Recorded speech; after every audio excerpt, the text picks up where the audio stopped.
After a full weekend off, the Gatemen are back. It's the second half of the Cape Cod Baseball League season, and it starts right here at YD alongside Cory Miller. I'm Josh Richardson here on the Gatemen pregame show. Cory, the All-Star break, what did you do for your All-Star break? Went up to Kennebunkport, Maine. Oh, I went up to Old Orchard Beach, Maine. Twins! How about that? Well, you know what was here while we were up in Maine, the All-Star game. A couple Gatemen players had some nice days. They sure did. Colby Turner, the lone starter, he was 2 for 3 with the runs scored. Chase Crewson also on the offensive side. He pinch hit. How about a home run for his day? Caleb Appleby and Josh Butler out of the bullpen both pitched scoreless innings. So all around, a really nice day for the Gatemen here at Red Wilson Field. Well, Cory, this is a pretty big day to get back in the thick of things. Gatemen were on a 7-game win streak before dropping that last one against Bourne. So now you come back to Red Wilson Field. All these guys are coming off of some pretty nice days. How well does that build some confidence? I think it really does build some confidence, especially in a ballpark where you've hit well before. I think, obviously, the offense,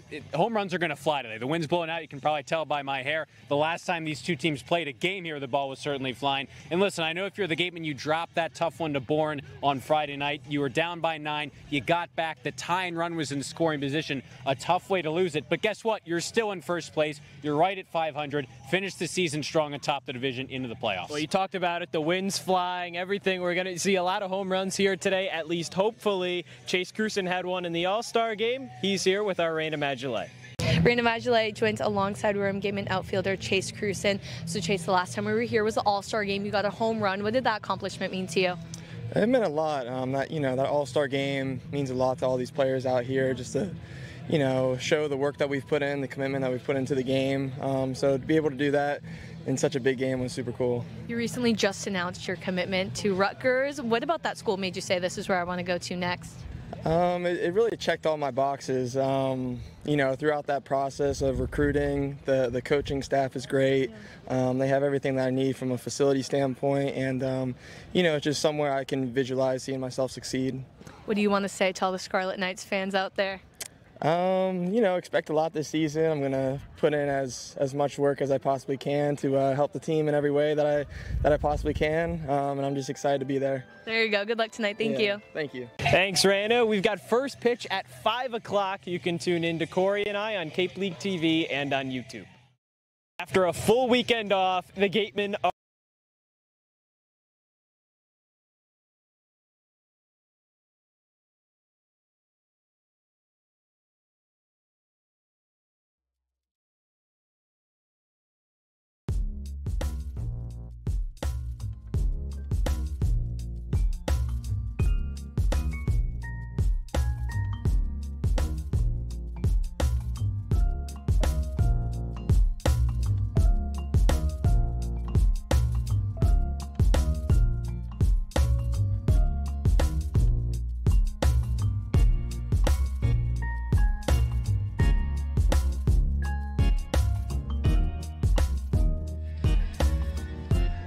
second half action starts now. After a weekend All-Star break, the Gatemen are back in action here at Red Wilson Field for the 29th game of the season. Alongside Cory Miller, I'm Josh Richardson.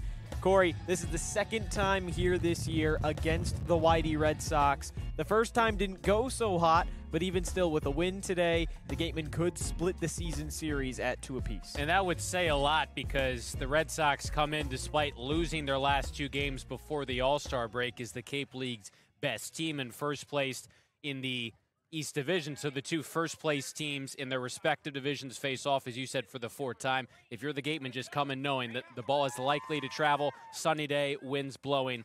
The confines here at Red Wilson Field, as we talked about last time these 2 squads were here, not a whole lot to each side, left and right. Yeah, 20 total runs in the last matchup here at Red Wilson between Wareham and YD. Braden Randall in the box, leads it off lefty on lefty. Chris Downs on the mound, kicks and fires a first pitch fastball. Below the knees, it's 1-0. Lineup for the Gatemen today: Randall, Colby Turner, and Chris McHugh. 1, 2, 3. Turner an all-star starter. Caden McDonald, Vance Sheehan, and Hayden Yost, 4, 5, and 6.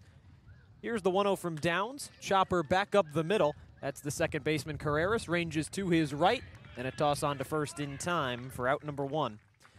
Drew Rogers, Easton Breifogel, and Chris Ramirez round out the lineup.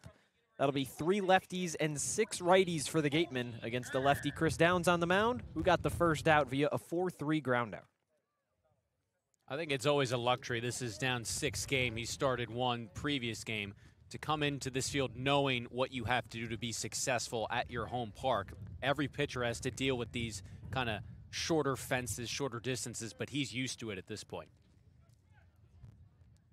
Pitch clock down to 8. Turner scores up a bunt, he pulls it back. Third baseman Jack Bell charges in and now retreats back onto the infield dirt. It's 1-0. Yeah, you mentioned it. He's pitched pretty well, especially with a field with pretty small confines. With that put out, Downs' ERA on the season, 2.89. As a fastball finds the zone on Turner, it's 1-1. The guy making his 2nd start of the summer out of Cal Poly, the lefty. Didn't start a single game for them this past spring, 23 total appearances. So, again, relatively new to that starter role, but he's pitched well this spring and this summer. 1-1 pitch. Fastball misses, 2-1. On Colby Turner, he was an all-star starter. He had 2 hits here on Saturday. East ended up taking that all-star win. Plenty of offense that game here, too. 13 runs for the East, 2-1. Misses inside. 3 balls and 1 strike on Turner. He's hitting .242 this summer. Just a hair under a 750 OPS. His bat has cooled off as of late, but to start July was red hot. Couple home runs, game with 7 RBIs. 3-1 above the belt and a 5-pitch walk for Colby Turner. And a really good at-bat to get a 1-out runner on base, and I think that was a really good sign for Ryan Smythe. You mentioned how his bat had cooled off the past number of games in July, but the fact that facing the league's best players, he was 2 for 3 on Saturday, I think a sign if you're Ryan Smythe that he maybe broke out of this funk and is back to that early July form, in part why he was elevated to the 2nd spot in the lineup. Yeah, not only that, but going against one of YD's better pitchers, ERA at 2.89. After that ground out from Braden Randall, breaking ball finds the zone against Chris McHugh. It's 0-1. When Downs was at Cal Poly these past 2 seasons, his freshman year, 6.65 ERA, dropped that down to just 4.04 in 2025. So a vast improvement freshman to sophomore year. That's ripped down the third baseline foul by McHugh. He's behind no balls and 2 strikes. Turner's on first. There's 1 out here in the first. Talked about Turner's bat kind of cooling off as of late. Chris McHugh's bat's heating up. 4-game hit streak. He's got 7 of them in those 4 games. He's behind 0-2.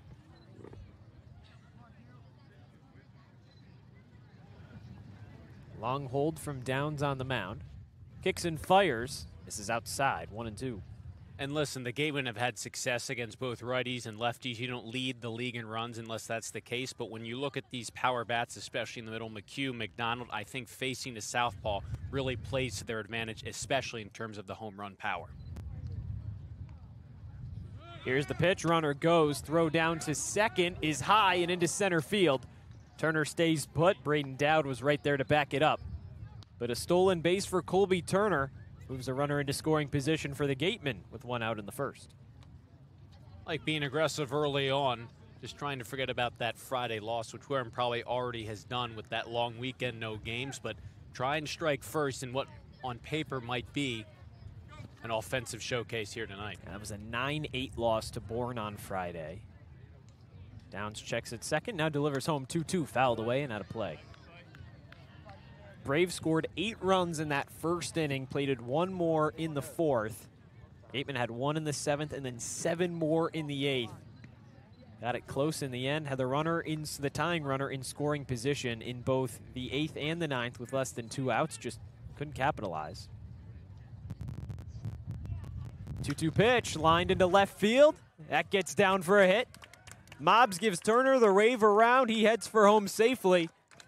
Chris McHugh into second base. He's got an RBI double and an early 1-0 lead for the Gatemen here in the first.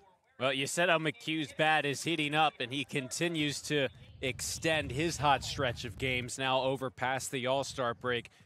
That's how you approach an at-bat if you're a hitter. You get 2 strikes, you foul off a couple of pitches, you get the count even to 2-2. You saw a breaking ball down in the zone, just out in front of it. Good piece of contact, hard hit. and really easy for Colby Turner to score on the extra base hit. Now here is Caden McDonald. McHugh and Turner swap spots. Still a runner on second. Fastball misses upstairs. McDonald ahead 1-0. How about Caden McDonald this season, Corey? That first 28 games, 327 average, 450 on base. And the last time he was on the mound, he went 5 no-hit innings with 6 strikeouts. 1-0 misses high, 2-0. Yeah, we've been remarking how shocked everyone was that he wasn't named an all-star. Obviously, with the finite number of roster spots available, it's tough to accommodate all the deserving players. But when you're doing it on both sides of the baseball, certainly was pretty deserving, but hey, he's still contributing for Wareham. Mound visit for YD, so McDonald rather, has a little bit more time to think about it. And yeah, he's got to be pretty happy at least to have the full weekend off. I'd be pretty happy. Why not? I mean, that's the condolence, at least. You don't have to play for a weekend. Just kind of get your mind away from baseball. And when you have to contribute as regularly as he does, I mean, we saw him warming up in the bullpen, so a chance potentially for him to maybe come in and pitch today. You're going to need that rest. Your body needs that time off. In his case, more so than maybe some other guys, because he is working both as a pitcher and as a position player. Yeah, well, he's on a 6-game hit streak as it stands now. That goes back 10 days from when the Gatemen welcomed the Born Braves, on July 11th. 2 for 4, 2 RBIs. 2-0. Fastball misses in. 3 balls and no strikes on McDonald. Then that second game of the hit streak was a pinch hit. Had a two-run home run. Pinch hit gave the Gatemen the lead in the 8th against Hyannis. They never looked back. Took that one 3-2. 3-0 pitch, chopped foul. 3-1. And it's really been nice how he's established himself as that bona fide cleanup guy. And listen, throughout the season, we've seen lineup changes for Ryan Smythe, but I think when you're a manager, it's just a breath of fresh air when you have a lot of guys, Randall at the leadoff spot, McHugh in the middle of the order, and now McDonald, the way they've hit, they've made your job a lot easier because you don't have to interchange guys in and out. That foul ball got a piece of Garrett Wright, the catcher. So he's getting checked on by the YD trainer. While he gets checked on, Garrett Wright doing the catching. We'll take a look at the rest of the defense. A.J. Nessler, Braden Dowd, and Will Baker left to right in the outfield. Jack Bell, Chris Akopian, third and first. Up the middle, Armando Brasino and Yomar Carreras. In the middle infield for YD, short and second. Chris Downs on the mound. Runner on second for him, 1 out. 3-1, fastball finds the zone, 3-2. Count back to full on Caden McDonald. This could be a big out number 2 from Chris Downs. Trying to hold Wareham to just 1 in this top of the first. His payoff pitch misses upstairs. Full count walk for McDonald, 2 on and 1 out for Van Sheyen. Another guy that's been swinging a hot bat as of late, Corey. And that's why he's been rewarded. We've really kind of seen him around that 7-8 spot past number of games before the All-Star break, before being elevated here tonight. I think Ryan Smythe likes that righty-lefty advantage with Shane up at the plate. But again, a lot of that is you hit well as a hitter, you're going to get rewarded by Ryan Smythe, and that's why Shane's been elevated to that 5th spot. Look over to second. Now delivery home. Shane swings and misses on a breaking pitch. It's 0-1. Over the last 13 days, 8 games in that span, Shane has raised his batting average from 167 up to 213. That's why he's hitting in the 5 slot today. Yost on deck. 0-1, swing and a miss. 0-2. And the defense from him, too, whether it's been shortstop, yeah, third base. It's been great. That's why it's hard, especially, obviously, he's hitting well, too, now. So when you look at it all around, it's tough to take him out of the lineup because you're losing one of your best defensive fielders and now a guy who's also swinging a hot bat. Well, that's been the one thing with him offensively, was striking out a good number of times at the beginning of the season. 0-2, swing and a miss. 3-pitch strikeout for Van Sheyen. That's out number 2. But that's been the thing that's, as his batting average has gone up, he's been swinging and missing a lot less, whiffing a lot less. Seems like more of the time that he just keeps finding a spot to put the ball in play, good things happen. Down on strikes there to bring up Hayden Yost. His average up to 206, lefty on lefty. A chance to extend this lead with 2 outs. First pitch misses away. 1-0.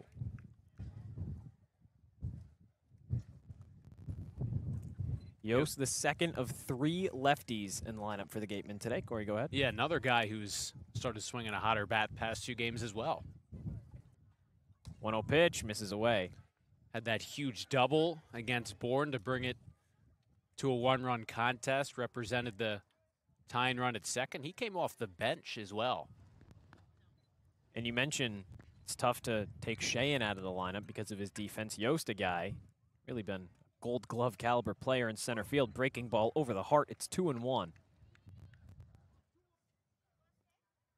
And it seems like every night he's just making an outstanding play in center field, making it seem routine to us. 2-1 pitch from Downs. Chopper back up the middle. Easy play for Brasino, and he makes the soft jog to second. Steps on the bag for out number 3, but the Gatemen plate 1. RBI double from Chris McHugh, and Wareham an early lead in the first on Cape League TV. Wareham-based 80 Makepeace Company, founded in 1854, is North America's largest cranberry grower and recognized leader in environmentally responsible real estate development and land stewardship. For 171 years, 80 Makepeace Company has supported community events and organizations like your Wareham Gatemen. Visit 80makepeace.com to learn more. Cape Cod 5 is proud to be the official banking partner of the Cape Cod Baseball League. Cape Cod 5 offers a broad range of financial products and services tailored for every stage in your financial journey. Reach out to us. We're here to help. For a good piece of glass, call Abby, located at 3 Tyler Ave in East Wareham. Call Abby Glass and Locks about getting a free quote for your windows, doors, locks, and other glass needs. Here at the Mass State Lottery, we know there's no bigger win than the $1 billion we provide each year to support all 351 cities and towns in Massachusetts. Now that's how we all win. The Mass State Lottery. Welcome to the state of winning. Wareham-based 80 Makepeace Company, founded in 1854, is North America's largest cranberry grower and recognized leader in environmentally responsible real estate development and land stewardship. For 171 years, 80 Makepeace Company has supported community events and organizations like your Wareham Gatemen. Visit 80makepeace.com to learn more. First inning from Red Wilson Field, and the Gatemen strike first. RBI double from Chris McHugh. Plates Colby Turner. Wareham in front 1-0. Alongside Cory Miller, I'm Josh Richardson. Cory, best in the East versus best in the West, record-wise here in the Cape League. A big matchup here. First game out of the All-Star break. And on the mound for the Gatemen, Logan Baisley, the right-hander out of FGCU, trying to get this win. Yeah, 2 teams fighting to keep that top place, too, respectively. And the Gatemen have a lot of faith in Baisley, a guy who started the last time Wareham was at Red Wilson Field. Pitched his 3 2/3 innings, 5 earned runs. He's also now appeared as a reliever a lot more recently. In high-leverage spots late in the game, he's now got 2 saves on the summer. So whether he's a starter or reliever, the Gatemen think highly of him. But you go back to his last start here. When you have smaller confines against a good hitting team, you have to keep the ball down to be successful. Yeah, in his last 4 innings, all out of relief, giving up just 1 earned run. A couple of strikeouts as well. Tally him up at 5.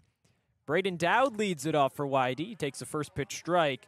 And now that's already a better start for Baisley than what happened the last time we were here. First pitch of the home half of the first. Braden Dowd solo home run into left center.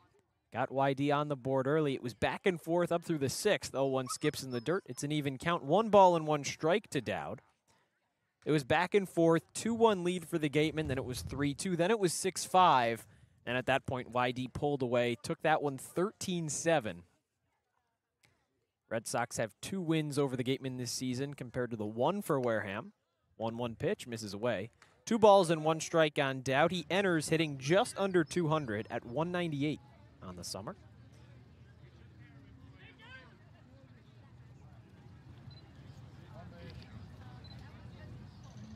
Two-one pitch, flied into left field. Bryfogel's there, moves to his left, then back to his right, and he makes catch for out number 1. And I will say, Josh, The sun is out right now. There's barely a cloud in the sky. It's a beautiful day for baseball here in Yarmouth Dennis.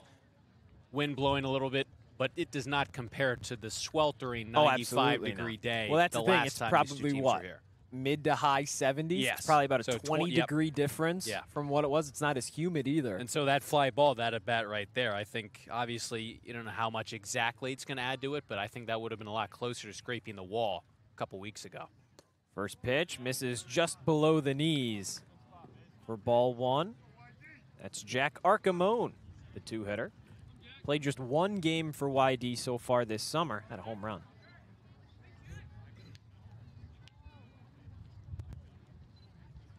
Baisley's pitch misses away, 2-0.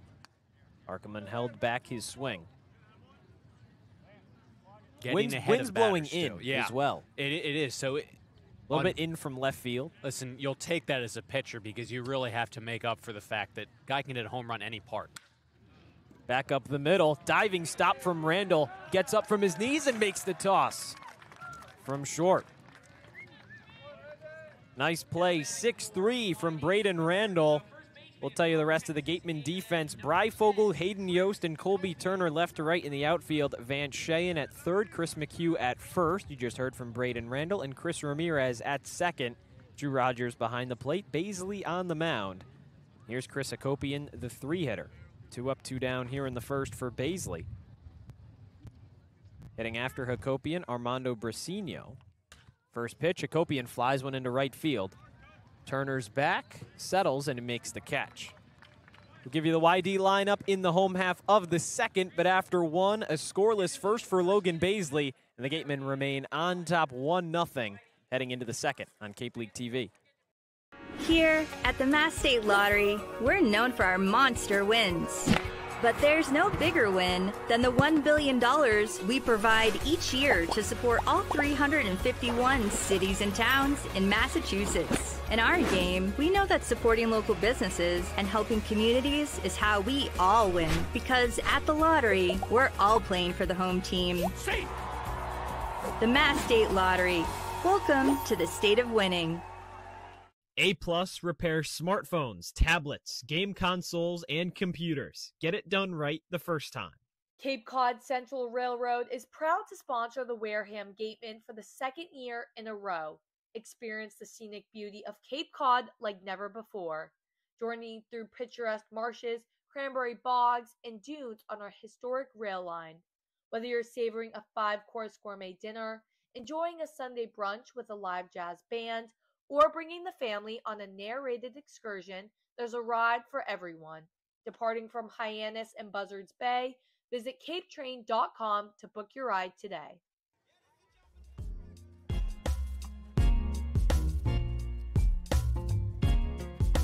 It's the second inning, and it starts off 7-8-9. Bottom of the Gatemen order, Wareham in front 1-0 after one. Alongside Cory Miller, I'm Josh Richardson. It'll be Drew Rogers, Easton Bryfogle, and Chris Ramirez due up for Wareham. Easton Bryfogle has a little bit of familiarity hitting some home runs in this park, doesn't he? He did Cory, pretty over well the weekend? other day. I'd say so. Home run derby runner-up on Saturday.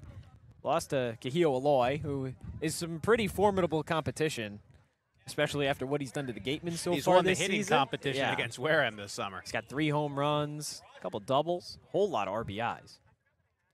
See Bryfogle on deck after Drew Rogers. He's 1 for 10 so far this summer with the Gatemen. Just his 4th game of the year. Hit 167 for Brewster throughout the month of June and early July. Whitecaps cut him. Here he is for the Gatemen. First pitch, breaking ball over the heart. It's 0-1. Rogers, late addition to this squad, playing catcher. It's because all of the Gatemen's catchers that came in on the preseason roster and then a few midseason additions have all been released. 0-1 misses high. And that's a tough break for Wareham because when you especially look at Levi Clark and now Hunter Carnes, how well he was hitting, had that kind of brief, slow spot, but then the past 2 games, 2 home runs back-to-back leading into this All-Star weekend. Hunter Carnes gone, Levi Clark gone. Pitch misses downstairs, 2 balls and a strike on Rogers. Even thinking back to the beginning of the season, Mac Rose, Adam Agresti, they were both released. Now it'll be Drew Rogers. Gatemen trying to bring in a few more to round out the roster for the rest of the season. 2-1 fastball right at the belt, 2-2.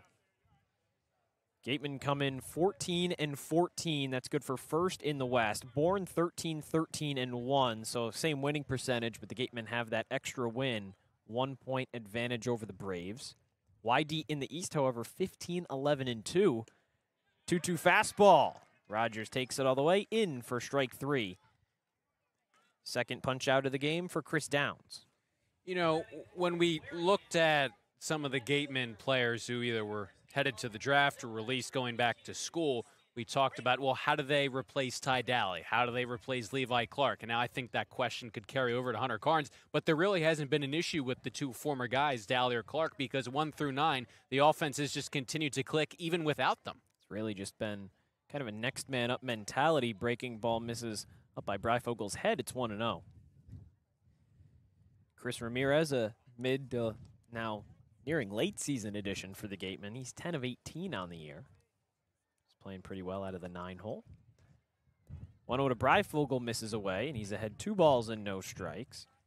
He runner-up in that home run derby, Cory, but at the same time, still waiting on him to hit his first big fly in a game. Hoping that can translate, obviously positively much different situation, but hopefully found his power swing. He had 5 at Arizona this past year. He chops one over to first base, drifting along the line.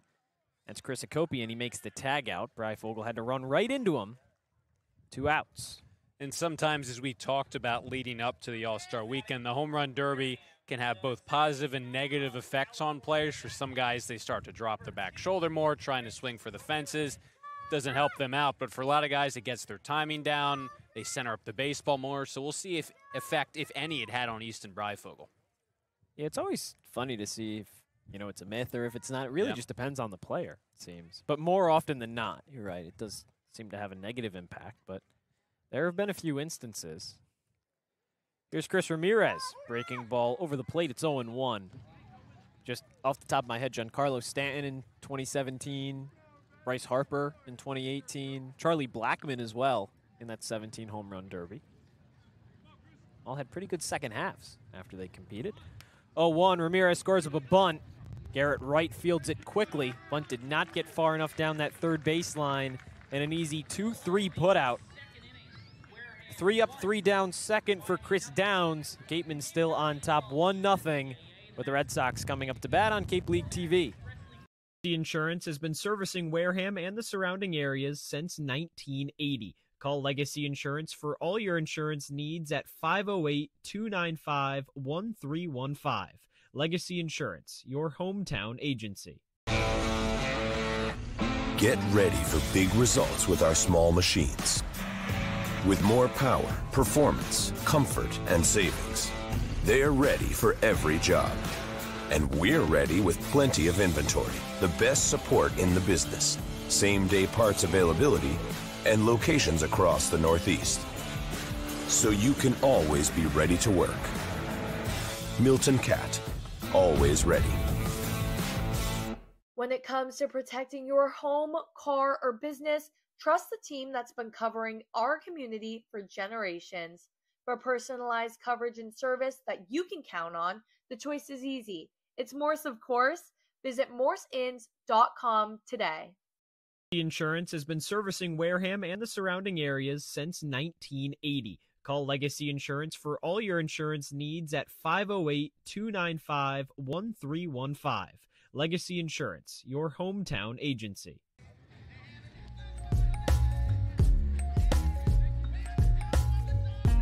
Scoreless first inning for Logan Baisley. 3 up, 3 down against the top of this Red Sox order. It'll be Armando Brasinho, Yomar Carreras, and Will Baker, 4-5-6. Rounding out the lineup, A.J. Nessler, Jack Bell, and Garrett Wright. Nessler would be the first up if any of Brasinho, Carreras, and Baker can reach base. Righty switch hitter lefty. So a righty followed by 2 lefties for Baisley here in the second. 2 flyouts and a ground out in between. After a scoreless first, his first pitch in the second is a high chopper over to short. Randall across the diamond in time. Nice and easy play for Randall, out number 1. Ramirez and Randall kind of switching positions here tonight. We've seen a lot of Randall at second, Ramirez at short, but with Randall getting tested twice now across the first 4 batters, Baisley's face, man, does he look sharp. The diving play up the middle, perfect throw to first. Another one there, the high chopper, plenty of time, but he's gotten a lot on his throws from shortstop right on the money to McHugh. Yeah, that middle infield, and really even at Van Shane over at third rather, can be so interchangeable, it seems like, this season. Shane listed as a shortstop, swing and a miss from Carreras, 0-1. So he played short for a long period of time, and then Chris Ramirez came into the picture. He took over at either short or second. But he has to move around, but any combination of that infield, 0-1 misses downstairs, 1-1. Really is going to be the best defensive infield that the Gatemen are going to put on a field, as long as those 3 plus Chris McHugh at first, no matter where they are positioned defensively.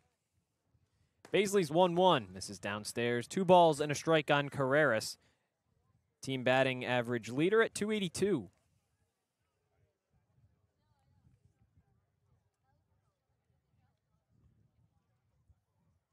Baisley fires. Soft chopper foul down the first baseline. It's 2-2. And that's the nice thing when you have options as a manager. We've talked about that with a lot of these guys having that versatility. But as of this point in time, it looks like both Randall and Ramirez options to play both short and second. Gives Smythe some options. 2-2, swing and a miss. Quick 2 outs here in the second. 5 up, 5 down on the game for Logan Baisley. Strong start from the righty. Yeah, he's really looking strong, and as of now, putting that last performance here at Red Wilson Field behind him. He's done a nice job going down a lot early in at-bats, and then that last pitch to that Carreras at-bat going up in the zone, mixing and matching location, changing that eye level up to give the hitter a lot of different looks. That brings up Will Baker. He's hitting 165 this summer. Takes the first pitch fastball below the knees, 1-0. It's so interesting, Cory, at least just looking at it from a team perspective. YD with the best record across all of Cape Cod, 15-11-1. Baisley fires as 1-0 rather, chopped over to second, and an easy ground out for Ramirez. I'll finish that thought on the other side of the break. 6 up, 6 down for Baisley. He's working well through 2 innings. Gatemen on top, 1-0. If you need to dig, lift, move, grade, clear, or cut, pump, weld, clean, light, and just about anything else, dial up the rental source for the newest and the most reliable equipment in New England. Staffed with equipment and construction experts, Milton Rents, your local source. As the sponsor of tonight's game, PCT Federal Credit Union is proud to root for the home team. We're thrilled to offer great rates on auto loans, home equity lines of credit, and so much more. Visit us on Cranberry Highway in West Wareham. Reed Custom Soils, a subsidiary of the AD Makepeace Company, is New England's most experienced precision soil blender. Reed is the leading provider of the lightweight planting soil for green roof installations, stabilized stone dust for nature paths and pedestrian walkways, bioretention rain garden soils, and specialized soils for athletic fields, including your newly renovated Spillane Field. To learn more, visit reedcustomsoils.com. Shameless Plug Electric, hitting home runs on every job. Wareham's top choice for electrical work. Call Shameless Plug Electric. 3rd inning here from Red Wilson Field, home of the 2025 Cape League All-Star Game. A couple of Gatemen competing in that. We'll see one of them here in the 3rd. Colby Turner walked in his first at-bat. He stole a base as well. He'll be due up 2nd. He's on deck. Braden Randall, leadoff man, starts off the 3rd, waiting to step into the box. Gatemen on top 1-0 alongside Cory Miller. I'm Josh Richardson.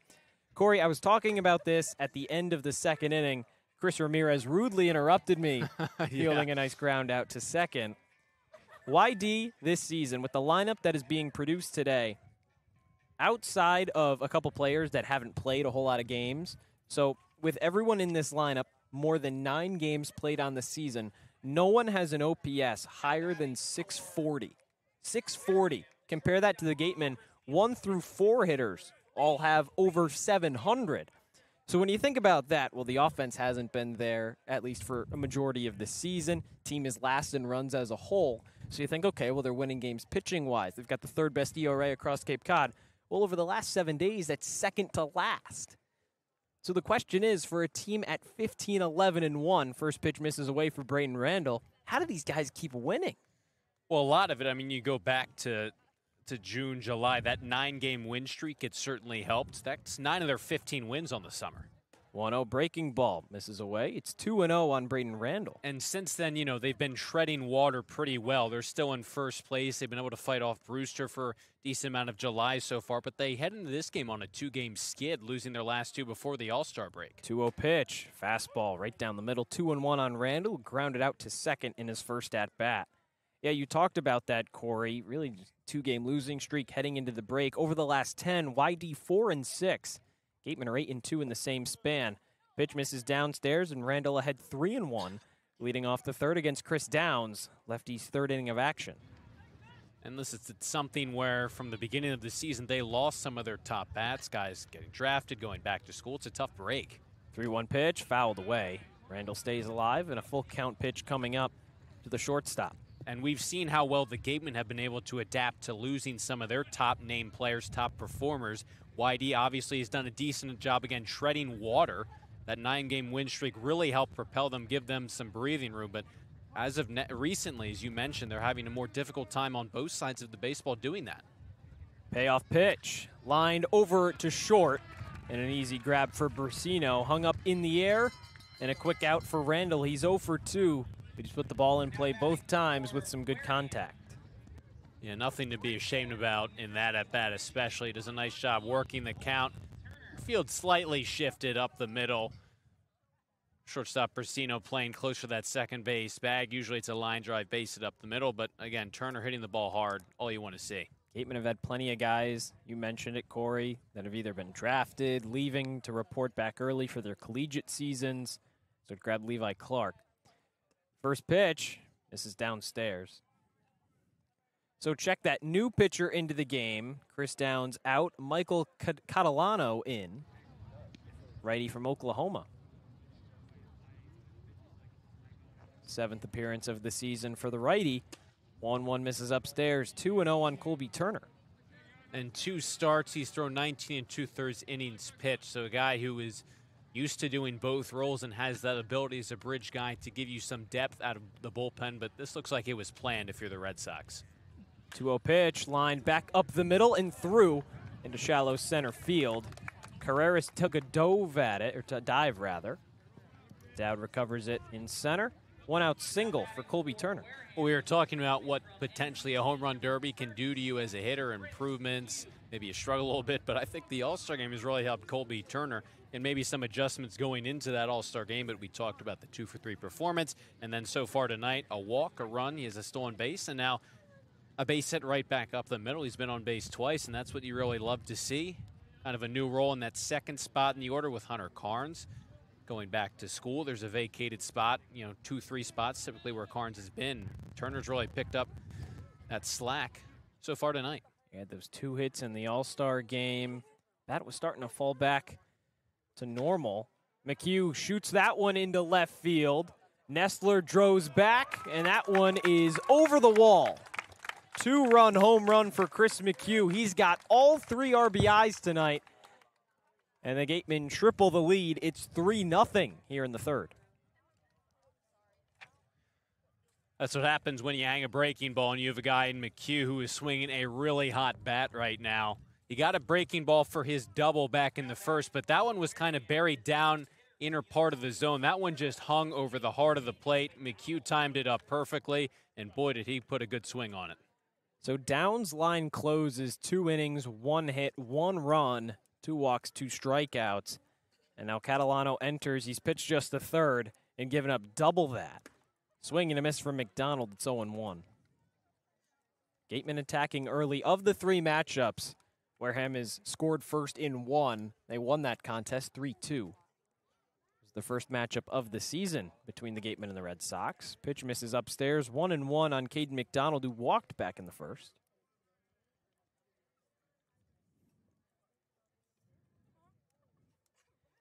Catalano fires, and McDonald pops one up foul. Just over our heads down the first baseline out of play. You know, this is the really cool thing, too, because obviously the Gatemen win streak prior to the All-Star break was snapped on Friday with 7 straight, but over the course of the past 10 games, they've won 8 of 10. It feels like it's someone new every night, especially offensively, getting the job done. 1-2 pitch, taken in the dirt. It skips ahead of right, and a block keeps it in front. It's 2-2. And so far tonight, we played just 3 innings just about, but it's Chris McEwen. He started to get going, and he joins a lot of other guys who are trending in the right direction for Wareham. 2-2 pitch, hits McDonald in the helmet.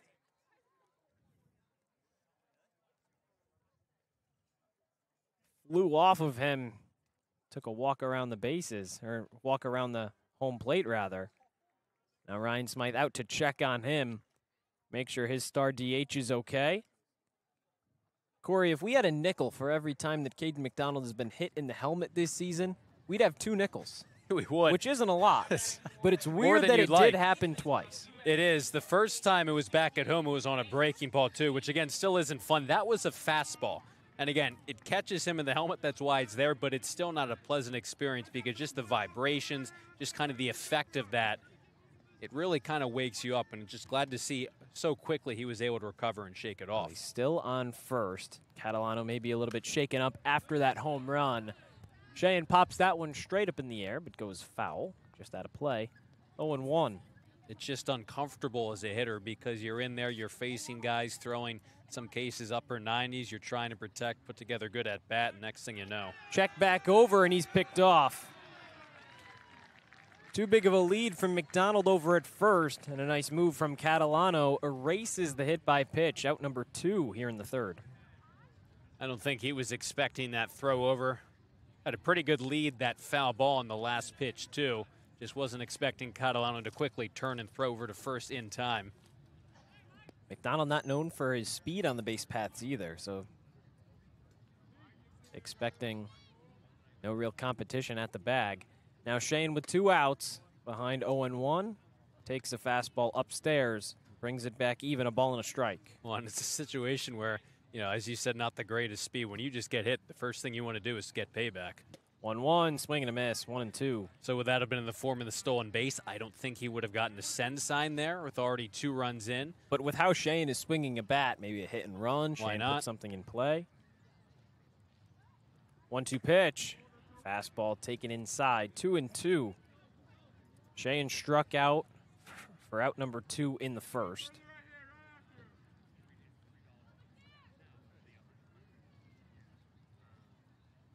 Catalano's 2-2, misses in. Cheyenne thought it got him, but he remains in the box. Home plate umpire Joe LaBella says, that didn't get your jersey.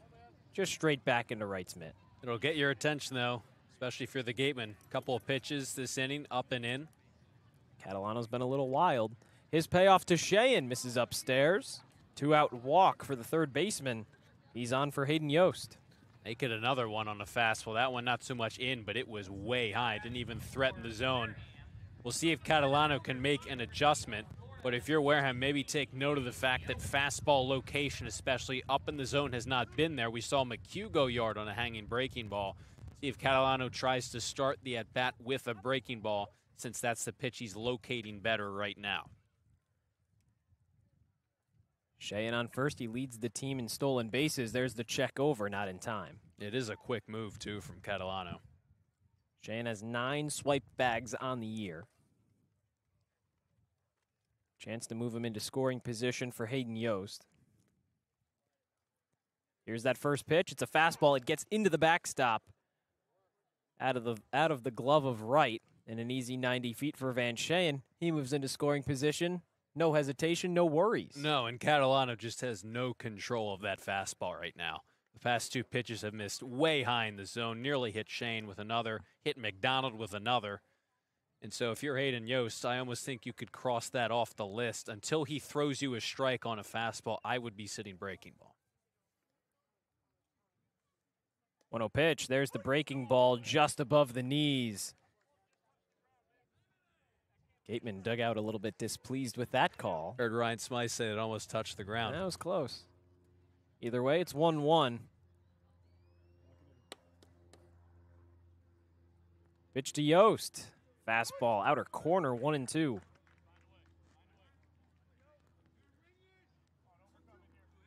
Shane's on second. 2 outs here in the third. Gatemen already have 2 across.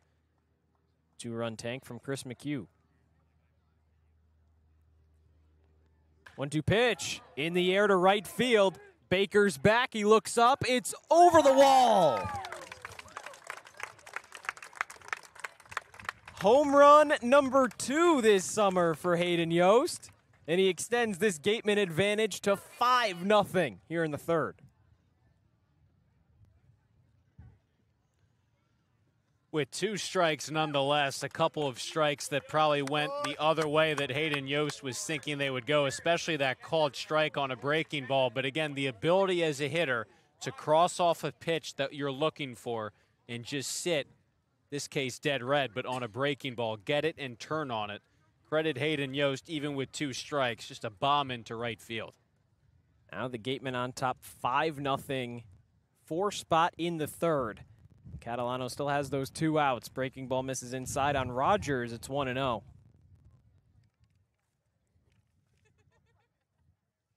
What a spot from Yost, capitalizing. Guys in scoring position. Big lead for Wareham. 1-0 pitch, fouled back. It's 1-1. And now you feel really good about this. I mean, you felt good after the McHugh shot. But again, knowing the propensity the Red Sox to score runs here, the last time these 2 teams played here, you start to feel pretty good. You can't let up, but you start to feel a lot better about a 5-run cushion. Catalano delivers home. Rogers fouls it away. It's 1-2.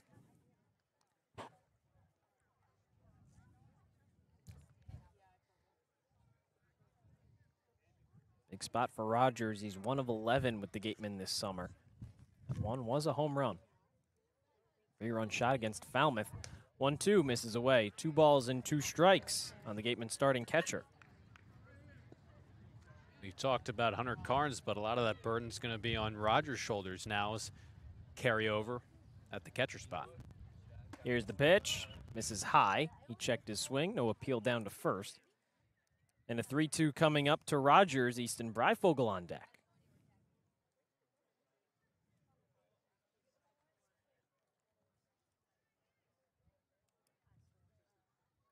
Catalano deals, swing and a miss. Rogers down on strikes for out number 3, but not before 4 runs for Wareham. Extend this Gateman advantage to 5-0. We head to the home half of the third with Wareham on top big from Red Wilson Field on Cape League TV. Finding a good personal injury attorney is very difficult. If you or a family member has been involved in an accident, hurt at work, suffered a slip and fall, or have been injured due to negligence of someone else, contact the lawyers at Reedy, Kiernan, and McNally, LLP today. They are experienced trial attorneys who practice in all of the courts in the Commonwealth. The firm has been recognized by Best Lawyers in America for outstanding legal representation. Contact Reedy, Kiernan, and McNally, LLP today. The firm is located at 267 Main Street in Wareham. Reedy, Kiernan, and McNally, LLP also has offices in New Bedford and Falmouth. Call 508-295-0286 or visit their website, www.rkm-law.com.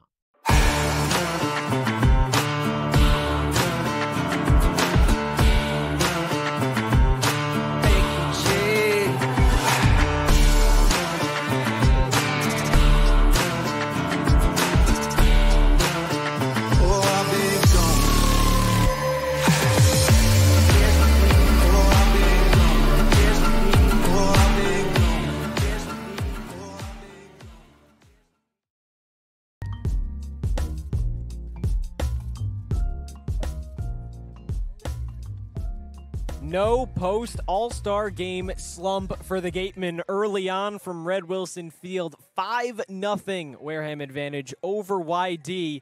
We head to the home half of the third. Logan Baisley has gone 6 up, 6 down, which so far is a lot better than his performance the last time he pitched at these confines. 3 2/3, 7 hits, 5 earned runs No walks and 3 strikeouts. Gatemen fell 13-7 to the Red Sox in that one. They'll have 7, 8, 9, Nessler, Bell, and Wright with a chance to get through this order for YD clean the first time through. Lefty Nessler into the box. First pitch from Baisley. Fastball outer corner, 0-1. Nessler 2 of 17 so far this summer in 6 games for the Red Sox. One of those 2 a double.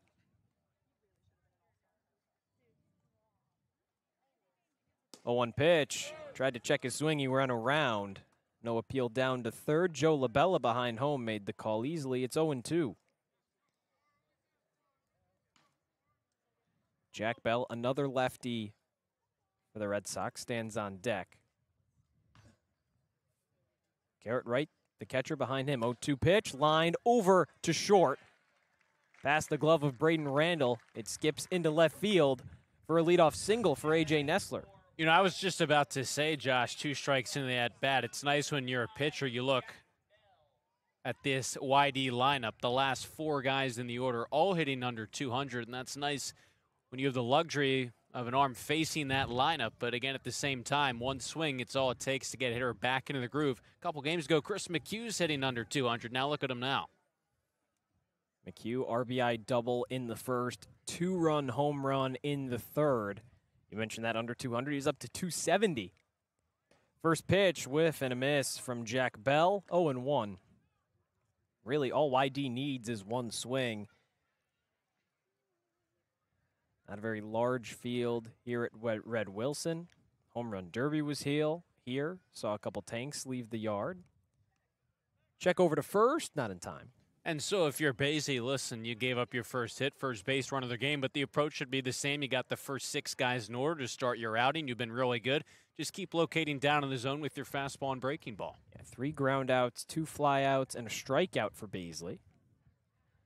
0-1 pitch, skips in the dirt. Carter keeps it in front, or Rogers rather, keeps it in front. 1-1. It's a good block right there, too. Really had to smother it, get down on his knees, prevent it from going to the backstop. On a breaking ball there from Baisley. Nice job by Rogers. Short lead at first for Nessler. He stays put. Pitch misses away on Jack Bell. 2 balls and 1 strike. The YD starting third baseman. 178 average, 606 OPS. Certainly not having the strongest of summers for the Red Sox, but even still, team just keeps winning. Another check over. No tag applied, rather, for Chris McHugh. English is hard sometimes, Cory. It really is. Especially when you're trying to go about it really quickly. Like we do. Another check over. No tag applied from Chris McHugh. Still waiting on that 2-1 pitch to Jack Bell. Think it'd be easier to broadcast in Spanish? Here's the 2-1, wave and a miss, 2-2. I took Chinese growing up, and my mom always thought it would be really cool if I can broadcast a game in Chinese. I'm like, Mom, it's hard enough to do it in English, let alone a second language. I'll tell you what, those broadcast calls, though, you hear on the radio. Oh, really cool. They're electric. Another check over. Not in time. It's still 2-2. It's fun on all the walk-offs. Mm-hmm. Right? When you just hear, and just, oh, it's never any, like, specific words. It's just everybody just in awe of the play. Here's the 2-2. High fly ball, shallow left field. Breyfogle comes in, fights the sun, and he makes the catch. 1 away. Imagine them broadcasting golf. I think that would rub some people the wrong way. You think so? I do. I think it would be fun. I do, too. It would obviously just... as long as they're not talking during the swing. Sure. Right? It would be a lot different than normal broadcast call for golf, obviously. No more the return to glory, though. Mm-hmm. McElroy has his masterpiece. Just a different format. First pitch to right, he fouls it away. And it's hooking far out of play down that third baseline. Nice bounce back by Logan Baisley here against Bell. Fell behind a little bit, but He's been around the zone as he has all night, but when you have two guys, again, hitting under 200, you want to attack them before you get back to the top of the order second time through the lineup. Right at 179. Baisley would love a double play here. Grounder over to short. Diving stop from Randall, but it gets under his body. And a single for Garrett Wright puts 2 on and 1 out here in the third. Gatemen have a 5-run cushion. No lead is safe against the Cape leading Rydee squad at 15-11-2 this summer. Not at all, and it was just a hanging breaking ball right there. Obviously, the damage was limited to a single, but Wright was able to catch it right before it made its break, sat up for him above the knees. Hitter's dream when you get a breaking ball in that spot. You said it, YD, despite the fact you look 1 through 9, not a lot of elevated averages, but still they know how to score and they know how to win games, and you're setting them up nicely right here. Turns it over to the top of the lineup. Braden Dowd flew out to left to lead off the game. Fastball above the knees, 0-1. Dowd was 3 for 4 the last time these two teams played. It was also the last time that Logan Baisley pitched at Red Wilson Field. 3 2/3, 7 hits, 5 earned runs. Dowd took the first pitch of his at-bat, down for a homer. Grounder over to first, backhanded stop for McHugh, but nobody's covering the bag. Baisley late on his jump. McHugh too far away from first. And now the bases are loaded here in the third for the Red Sox. You could see Baisley tap his chest as soon as McHugh saw he wasn't going to be able to get to the bag in time, indicating that that was on him. A really nice play by McHugh, just a hot shot to first, and it just kind of knocked him down. All McHugh could do, and it's just a situation where if the pitcher's not covering, you're not going to have a play at the bag because the ground ball hit through the hole. McHugh had to go down to a knee just to stop it. And, yeah, the Red Sox set up really nicely down by 5. And now the lefty Jack Arcamone grounded out to short in the first. Just his second game of the season for YD, fouls that one away out of play. That first game, he was 1 for 4. That one was a home run. Certainly a fate that Baisley would like to avoid here in the third. Gatemen up 5-0. So even with one swing, Wareham would still be in front.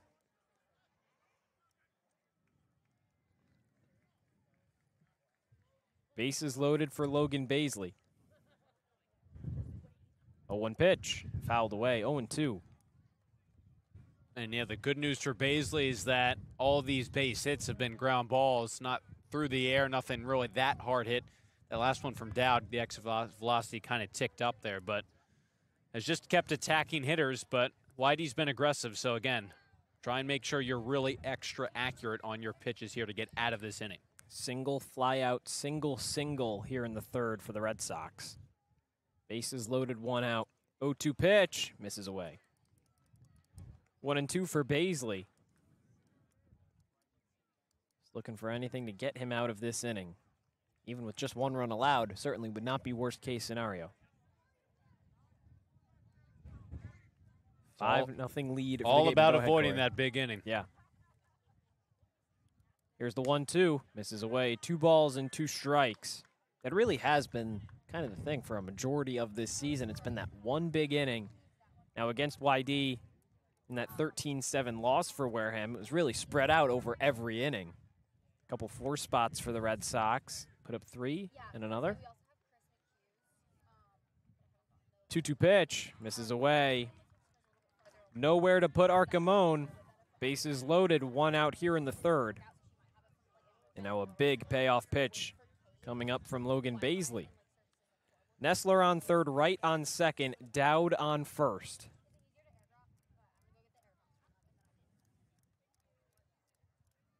Payoff pitch. Lined into center field. That's going to drift down for a base hit. Nestler in to score. Right around him. Throw to the plate is not in time.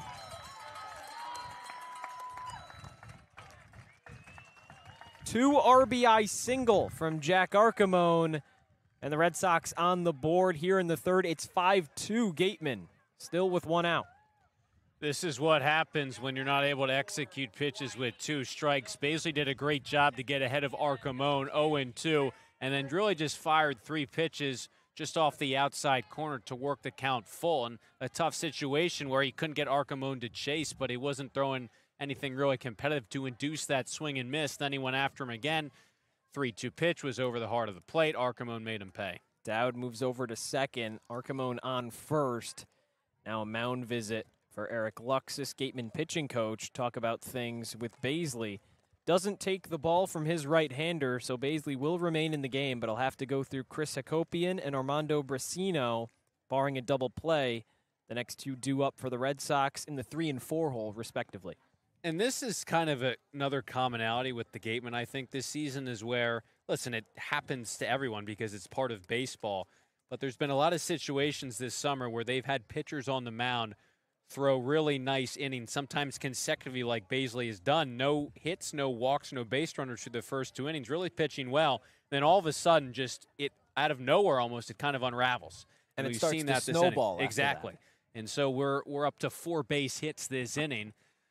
Again, nothing too hot shot deep into the outfield, but a situation where now second time through this order, the Red Sox are getting better and better at bats. Yeah, and they're all singles. That Arcamon single, the first one in the air. Everything else has been a ground ball through. Chris Hacopian flew out to right to end the first. First pitch swinging, fouls it away off of his foot. It's 0-1.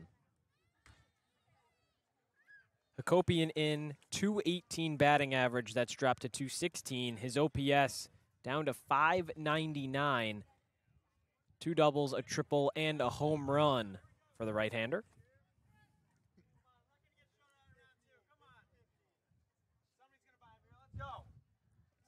0-1 pitch, misses away. Good block from Rogers. He keeps it in front. It's 1-1. Hacopian represents that tying run. I know it's early, Cory, but it seems like while runs may not come in a premium, everyone is going to count here in this one. Absolutely. You worked hard to get those 4 runs, and they have a tendency to come in bunches. You just don't know. You had a 4 inning. You don't know for certain when that's going to happen again. 1-1 pitch, misses downstairs. 2 balls and a strike on Hacopian. Red Sox trying to fight back. Gatemen attempting to hold on to that 5-2 lead. Dowd on second, Arcamon on first.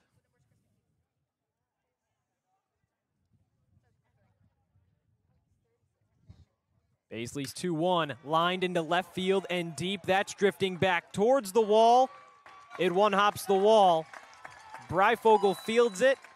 2 runners come in to score.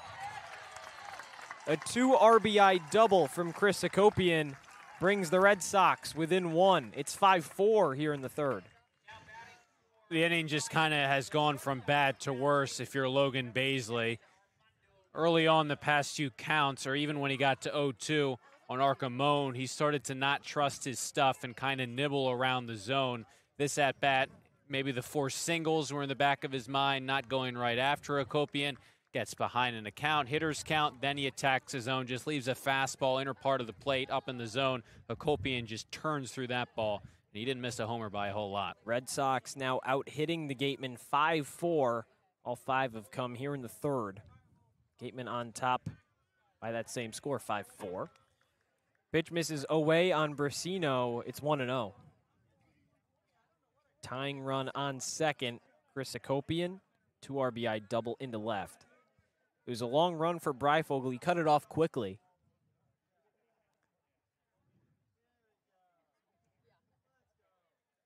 1-0 pitch, wave and a miss. 1-1. And it's just tough as a team.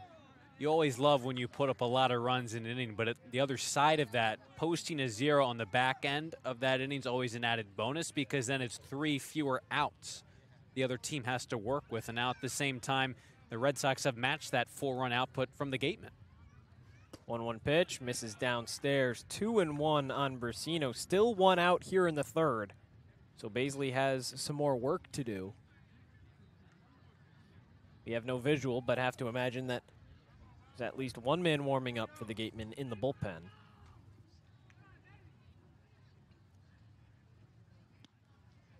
Two-one pitch, fouled off. Straight over our heads down the first baseline, out of play. And that'll take some time. I already saw the mound visit, but it's tough. In a regular season game, Baisley had thrown 2 perfect innings. There was no indication that this was going to happen. Anything can happen at any time, but you're not usually, especially in a regular season game, going to get an arm up cold for no reason. So still warming up in the bullpen. We'll see if Baisley can get out of the inning, though. Hacopian's got a medium-sized lead on second. Middle infield stays back. 2-2 pitch, taken downstairs. And a payoff coming up to Armando Brasino. You have to imagine that this is the kind of game that kind of locks Logan Bazley into a bullpen role for a majority of the season, just considering how well he's pitched in relief versus how he's been as a starter over his last few. 3-2, fouled away. First baseline and drifts out of play. And it's interesting because the longer he's gone into this game, obviously the worse things have gotten the second time through this order, but reliever work, obviously it's shorter than typically starter work. So you look at it kind of shorter duration, 2 innings, it was perfect, but now back out, longer start, the wheels have kind of fallen off. Another 3-2, hard hit into left field. Breyfogle under it, and he makes the catch. Moves about a step to his left.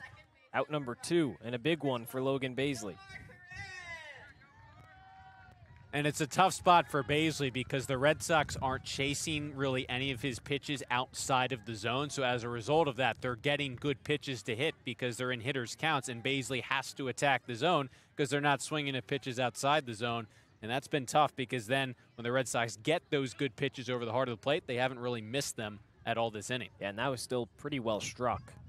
Just right at Breyfogle. Hakopian remains on second. First pitch misses away for Carreras. He's ahead of ball and no strikes. Struck out swinging in the second. Part of 2 perfect innings for Logan Bazley. It's unraveled here in the third. All 4 rather. YD runs come in this inning.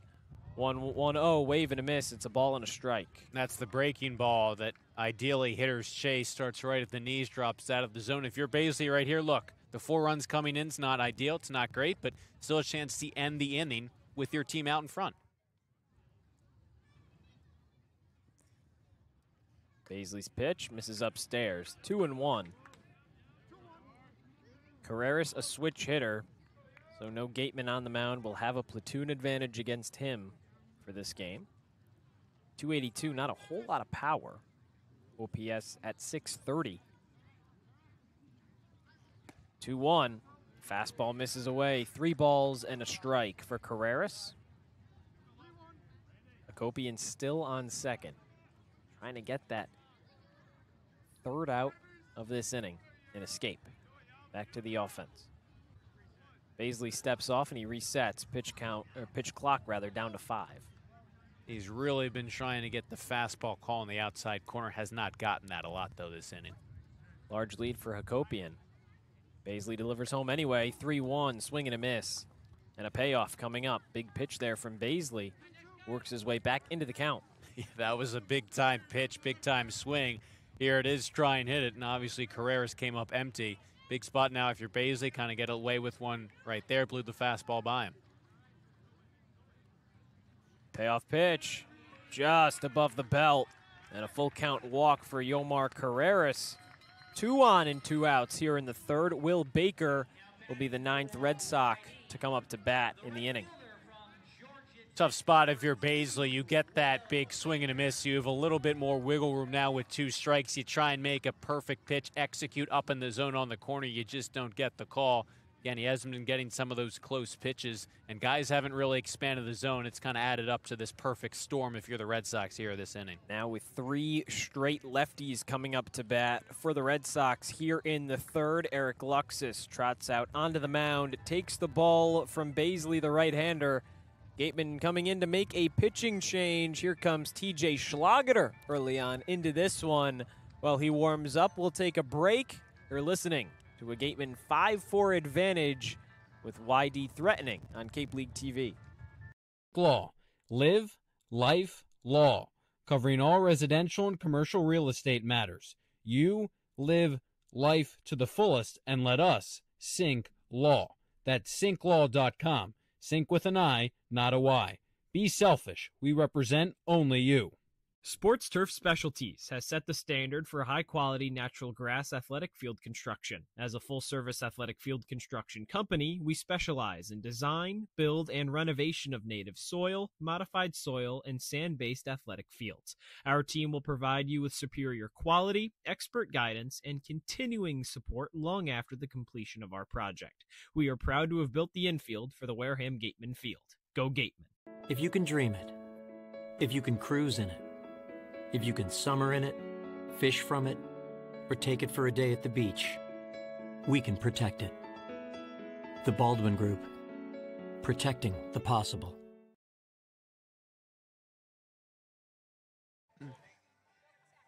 Gatemen pitching change here in the third. Logan Baisley goes 2 2/3. TJ Schlageter trying to pick up the slack. Baisley left him with 2 on and 2 outs. Trying to get that final out of the third. Certainly not the bullpen arm that at least I was expecting. Cory Schlageter usually reserved for those 8th and 9th inning appearances, but with a 5-4 advantage over YD, the best team in Cape Cod record-wise. Seems like this third inning and potentially longer is as big a spot as ever tonight. Yeah, typically it has been that late inning work for Schlageter, I think, under the umbrella of big inning pitching. And this is a situation, listen, we've talked about it a lot. One-run leads typically don't hold up when they're in the third inning at a hitter's ballpark, or really any ballpark this early on.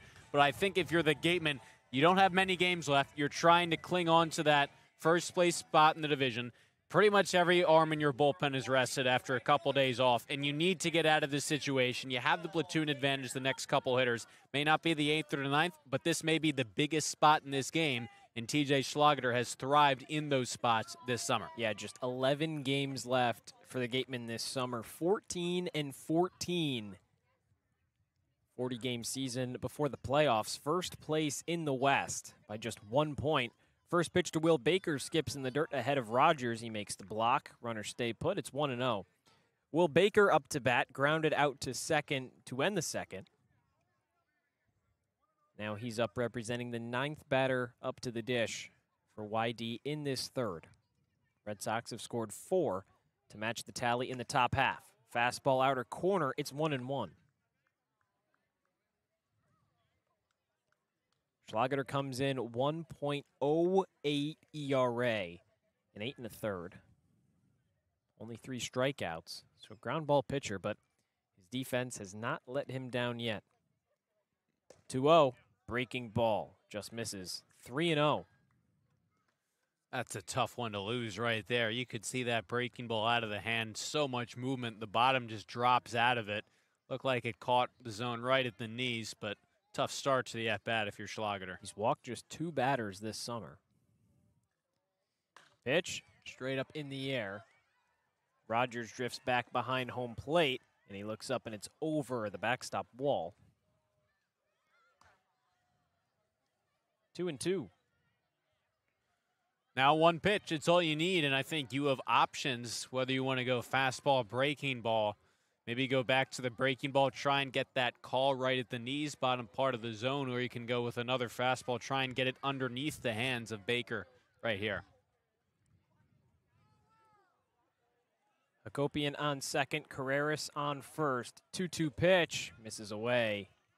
And here's the payoff coming up to Will Baker. A.J. Nessler started off the third with a single. He came in to score off the Jack Arcamone RBI. He's on deck. Schlageter's 3-2, runners go, wave and a miss. The big strikeout for TJ Schlageter, and the Gatemen get out of it. But this game got a whole lot closer after 3 innings. Wareham on top 5-4 on Cape League TV. Turf Specialties has set the standard for high-quality natural grass athletic field construction. As a full-service athletic field construction company, we specialize in design, build, and renovation of native soil, modified soil, and sand-based athletic fields. Our team will provide you with superior quality, expert guidance, and continuing support long after the completion of our project. We are proud to have built the infield for the Wareham Gatemen field. Go Gatemen. There hasn't been a ton of training when it comes to bat speed or products for players to be able to train bat speed.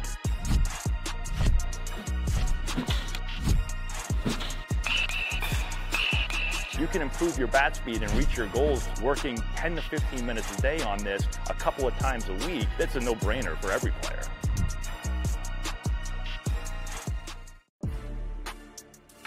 You can make any bat feel lighter by adding a velo puck knob. Instead of having to go get a whole entirely new bat, you can simply add the puck to it. players can use this with any bat. It's basically going to shift the weight of the bat a little bit more towards the hands. Players are able to hit the ball a lot harder just by simply adding the puck on.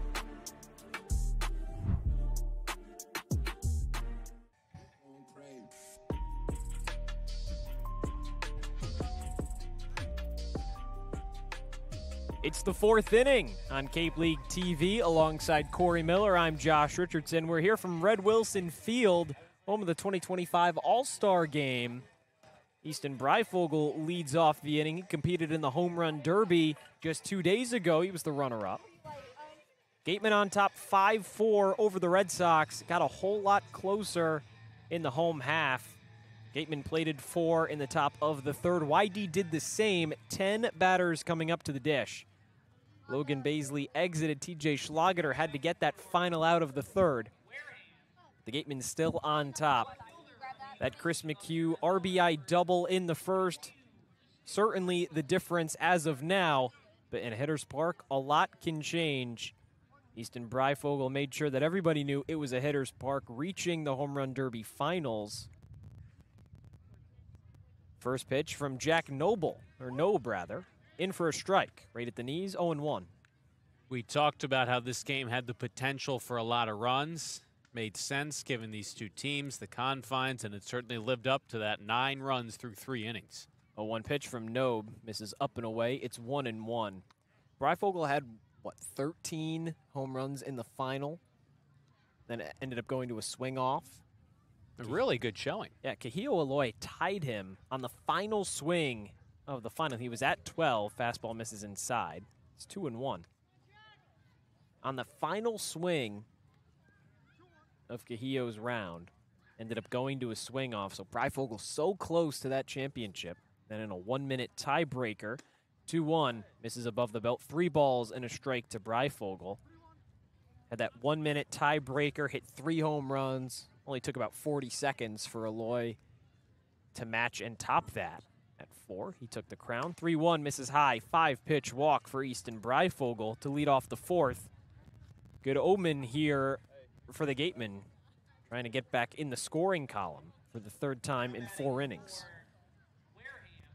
And Breifogel in a hitter's count, looking for that first homer of the summer. He had plenty of them right here at Red Wilson Field, as you mentioned, in the Home Run Derby, but not trying to expand the zone, swing out of his shoes.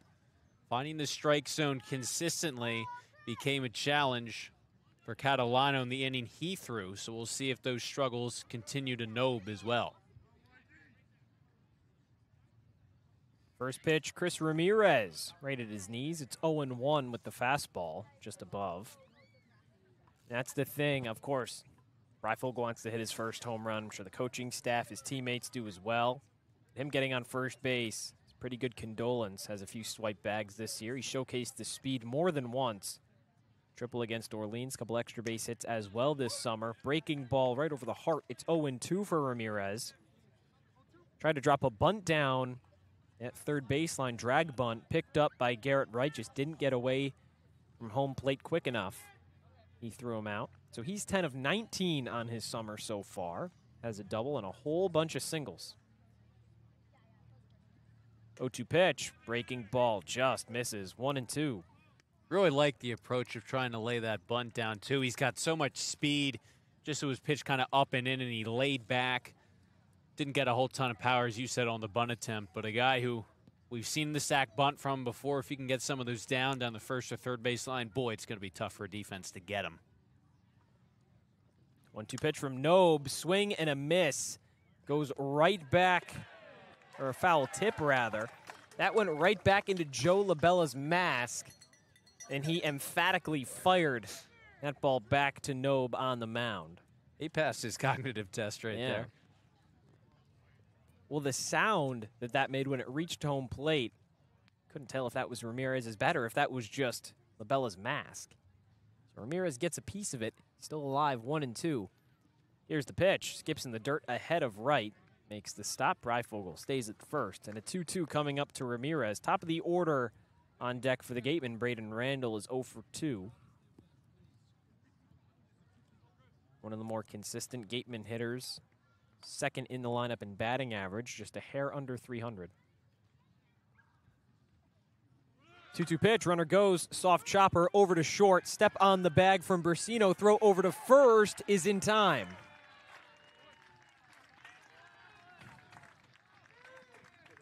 Gatemen tried a hit and run, just weren't expecting the hit to go right to Bursino covering second base, barely had to move in an easy toss over to first. 2 outs here in the fourth for Wareham.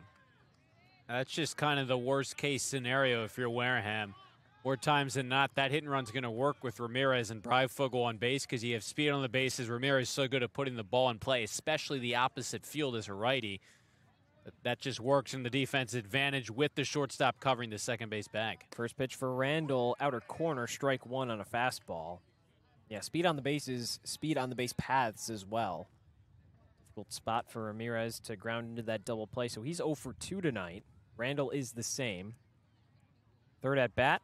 Behind 0-1, fouls it away, slicing above the third baseline and drifts into the seats. Souvenir.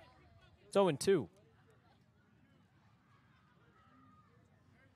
And a lot of times on those hit and runs, the guy's going to get down to second safely more times than not, on a straight steal more so, but at a situation where Breifogel's not getting the best jump, waiting for the hit from Ramirez. 0-2 pitch, misses downstairs, 1-2 for Randall. Randall, the only man in the top 6 for the Gatemen tonight. Hasn't done something productive. Colby Turner a hit. Chris McHugh 2 hits, 3 RBIs. Donald has a walk, Shane has a walk. Swing and a miss. Randall down on 4 pitches. Leadoff walk erased on the double play. And the Gatemen down in order here in the fourth. 5-4 advantage for Wareham heading into the home half on Cape League TV. Wareham-based AD Makepeace Company, founded in 1854, is North America's largest cranberry grower and recognized leader in environmentally responsible real estate development and land stewardship. For 171 years, AD Makepeace Company has supported community events and organizations like your Wareham Gatemen. Visit admakepeace.com to learn more. Cape Cod 5 is proud to be the official banking partner of the Cape Cod Baseball League. Cape Cod 5 offers a broad range of financial products and services tailored for every stage in your financial journey. Reach out to us. We're here to help. For a good piece of glass, call Abby, located at 3 Tyler Ave in East Wareham. Call Abby Glass and Locks about getting a free quote for your windows, doors, locks, and other glass needs. Here at the Mass State Lottery, we know there's no bigger win than the $1 billion we provide each year to support all 351 cities and towns in Massachusetts. Now that's how we all win. The Mass State Lottery. Welcome to the state of winning.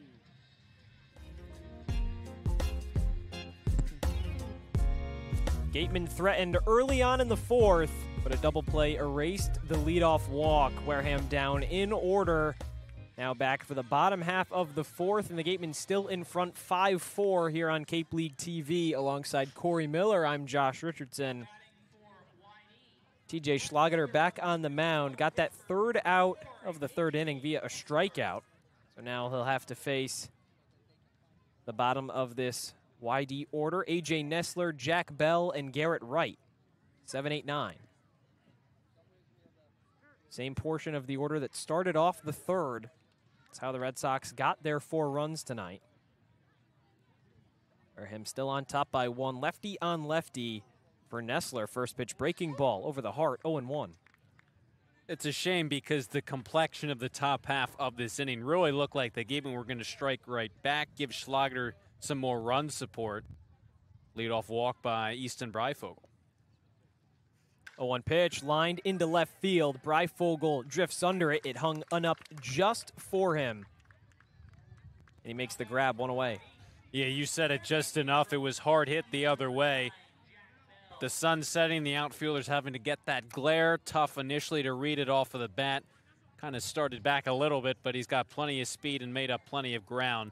That's the one nice thing is an outfielder, not as much room to cover here at Red Wilson Field when the fence is a little bit more shallow. Makes those balls a little easier because you don't have to play as far back.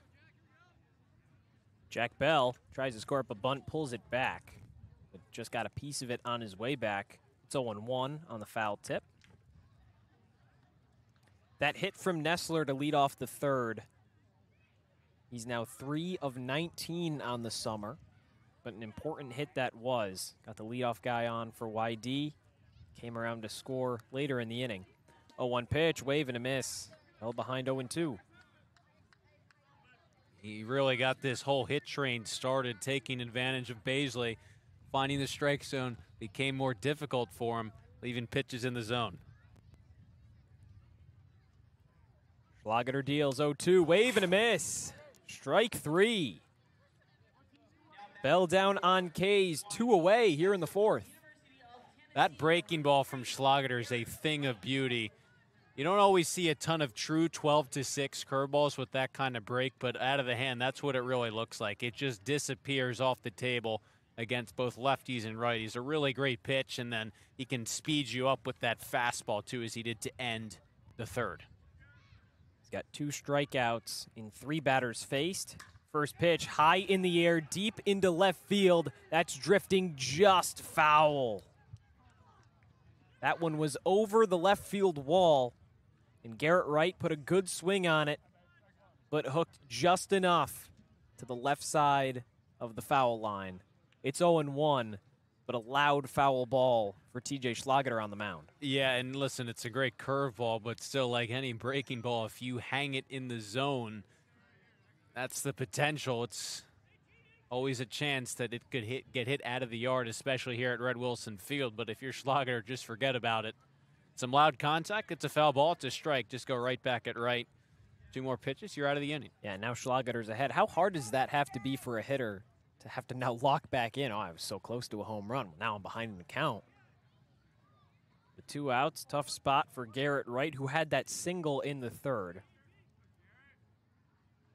0-1, wave and a miss. Weak swing from Wright. He's behind 0-2. It really is tough because you probably also know that that was the best pitch you were going to see over the course of your at-bat, and you put a good swing on it, but you don't get rewarded for it. You saw that fastball right there, way behind it. Another 0-2 from Schlageter, misses upstairs. Level with Wright's head, it's 1-2.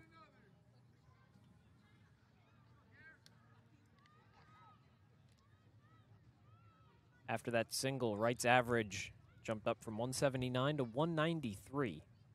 9-hitter for YD, swing and a miss. A pair of strikeouts in the 4th.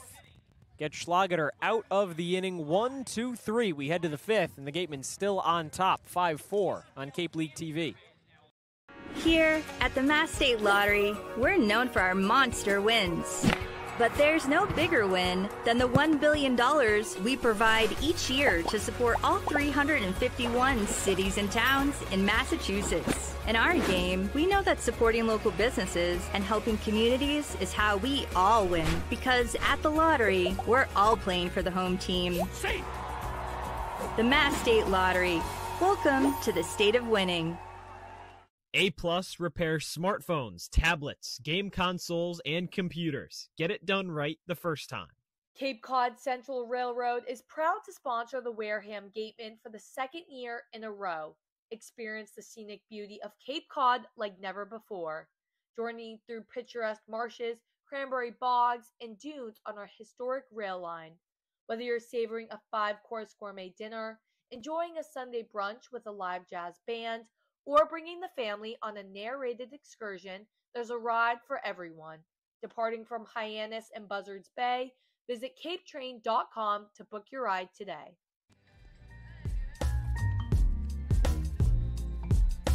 Three up, 3 down, 4th for TJ Schlageter with a pair of strikeouts. Gatemen still on top, 5-4 heading into the 5th. 2-3-4 in the Wareham order. Turner, McHugh, and McDonald, 3 righties against the righty Jack Nobe on the mound for his second inning of action. It started off a little shaky. Easton Breifogel had a leadoff walk, and a hit-and-run opportunity for the Gatemen turned into a Chris Ramirez double play, 6-3. Easy play for Brasinho to throw over to Hakopian on the mound. So now this heart of the Wareham order trying to capitalize and give the Gatemen a bit more of a cushion about midway through this contest, Cory. Yeah, keep the approach the same as we talked about. It looked like the Gatemen had something going. You have Breyfogle on base. He's got so much speed. Ramirez is hitting over 500, then the top of the order. But the double play really erased that threat. But listen, you said it, heart of this order. Been swinging the bats well. Turner walked in the first. He stole a base swiftly after. First pitch, fouls one off. Rocket down that left field line. It's 0-1. He came around to score because Chris McHugh had an RBI double to follow. Then when he singled in the third, McHugh, 2-run home run. 3 RBI for McHugh tonight. He's on deck. 0-1 pitch to Turner, misses upstairs just above his head. It's 1-1. So when you have a hitter like McHugh on deck who is swinging the bat as well as he is, the mentality always is, how can I get on base ahead of him to make his at-bat more uncomfortable, more dangerous?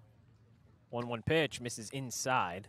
Next Turner off the plate, it's 2-1. And with McHugh hitting how he is right now, I mean, this was something that was talked about after the Harwich contest. Gatemen came away with a 13-8 win over the Mariners, is that McHugh said, well, hitting in front of Caden McDonald, I have some support because nobody wants to pitch to Caden McDonald.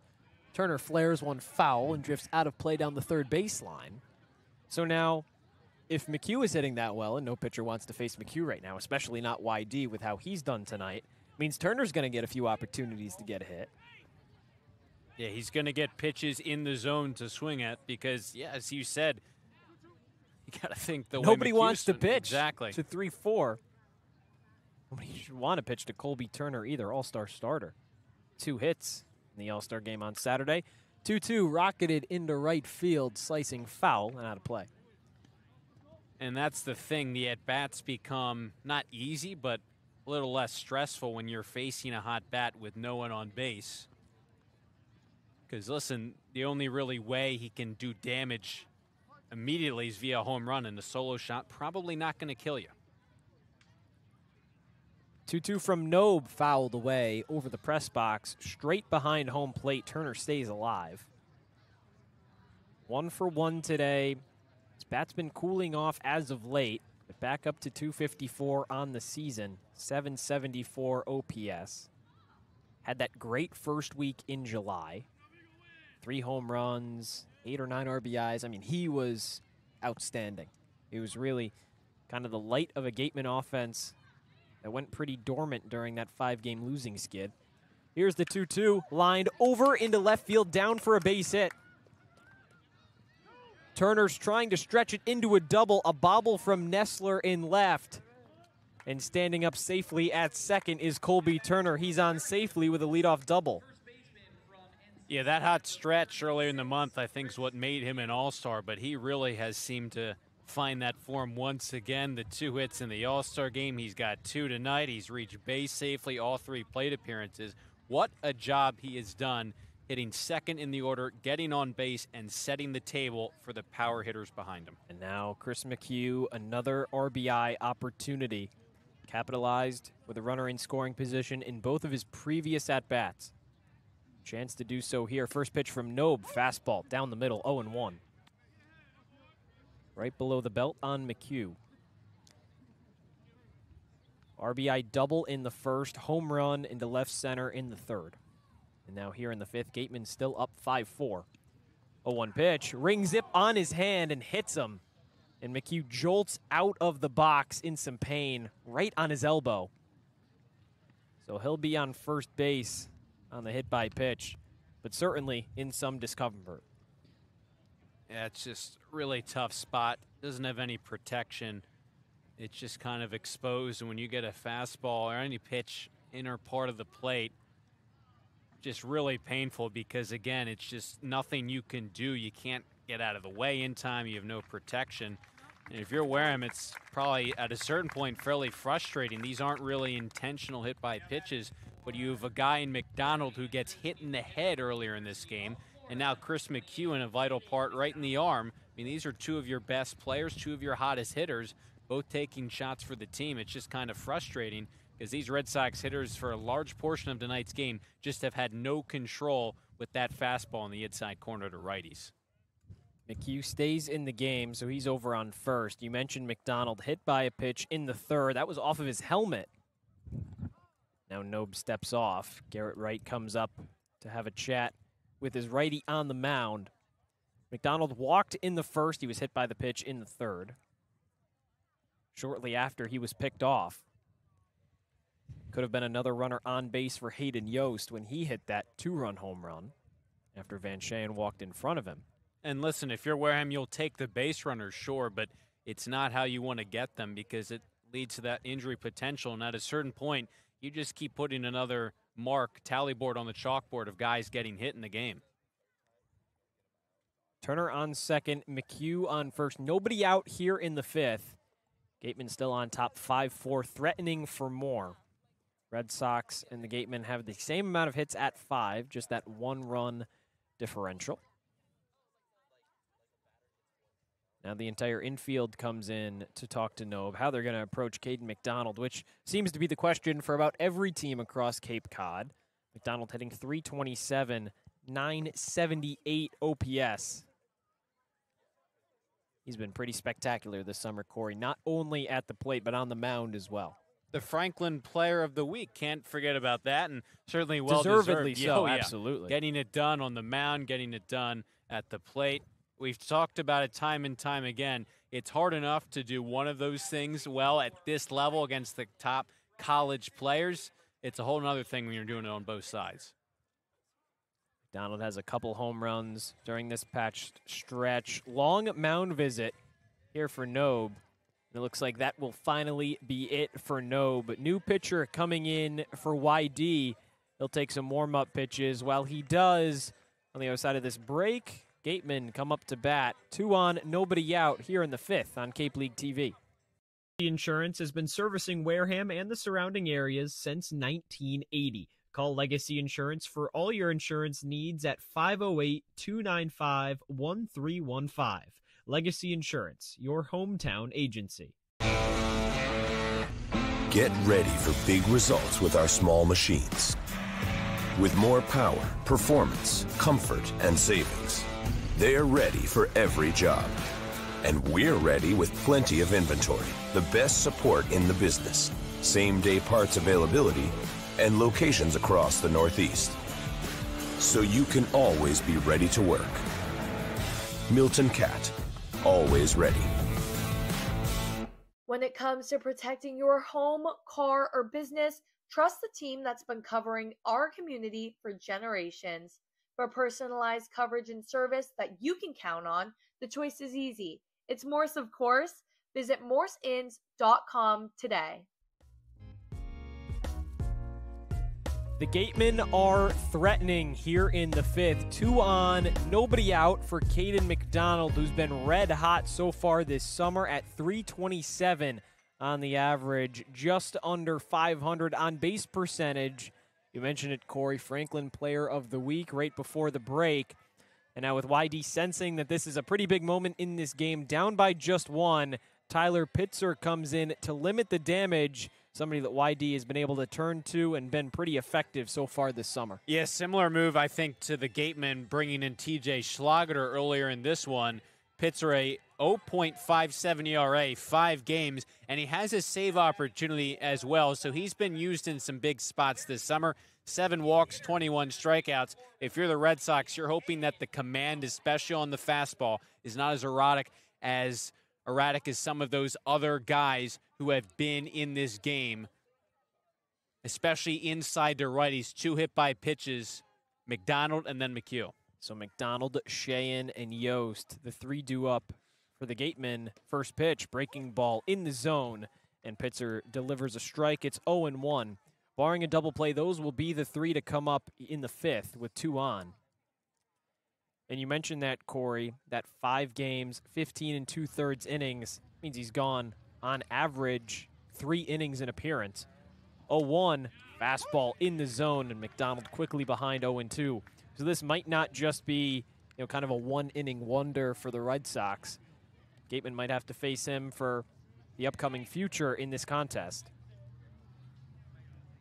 Big spot to try and tack on a few more runs while they can. Pitzer inherits one in scoring position, another on first. 0-2 misses downstairs. That's where Garrett Wright, the catcher, wanted it. Shook his head to Pitzer on the mound. It's 1-2 on McDonald. And they've now used 4 arms, not even through 4.5 innings. So they are, again, guys are rested after the All-Star weekend, but they've used a lot of arms, only still in the first half of this game. 1-2 pitch, chopped foul, just to the left of that third base bag. McDonald stays alive, remains 1-2. Yeah, 4th into the game. Downs started it off. 2 innings, 1 hit, 1 run. Then Mike Catalano, 1 inning, 3 hits, 4 earned runs. That was the last of the Gatemen scoring.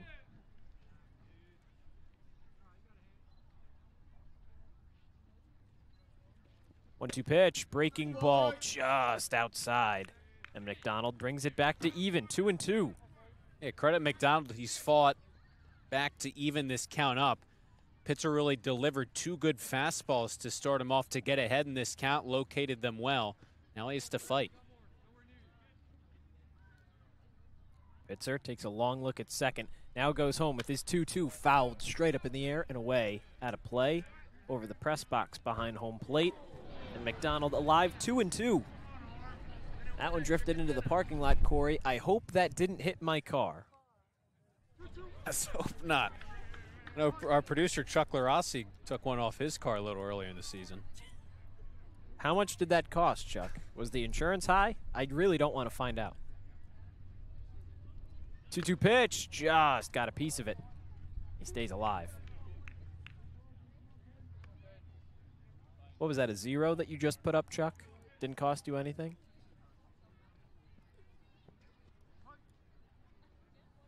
I'd rather it just not hit my car. You drove today as well, Well, Corey. yeah, and that's usually the thing, because you're in harm's way right there, because that's really the only place to park in that foul ball territory behind home plate.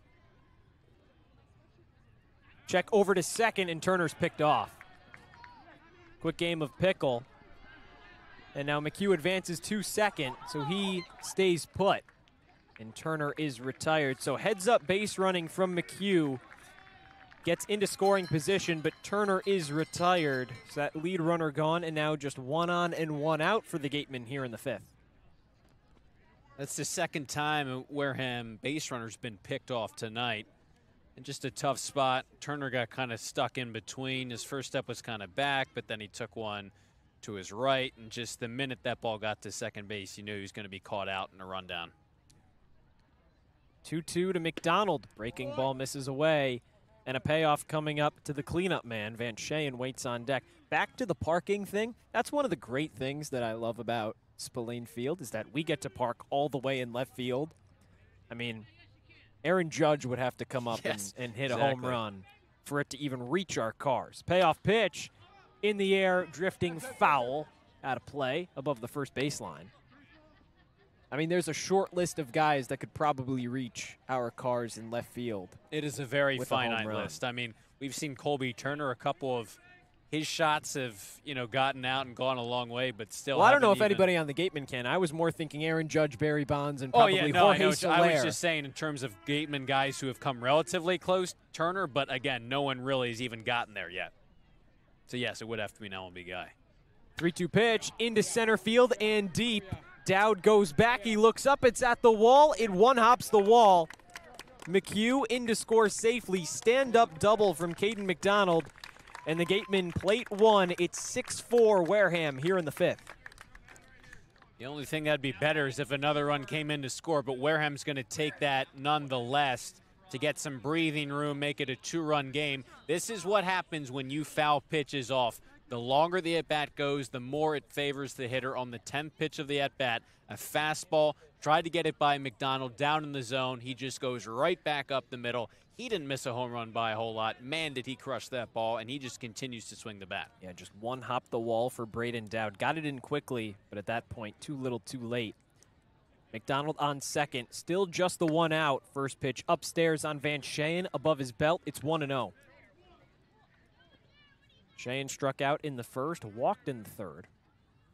Came in to score off of the 2-run tank from Hayden Yost. He's on deck now. 1-0 pitch. This is high. 2 balls and no strikes. McDonald's got a pretty good lead over on second. He was picked off at first his last time up in the third. Certainly not known as a threat with his legs on the base path. You never know. 2-0. Breaking ball finds the inner half. 2-1.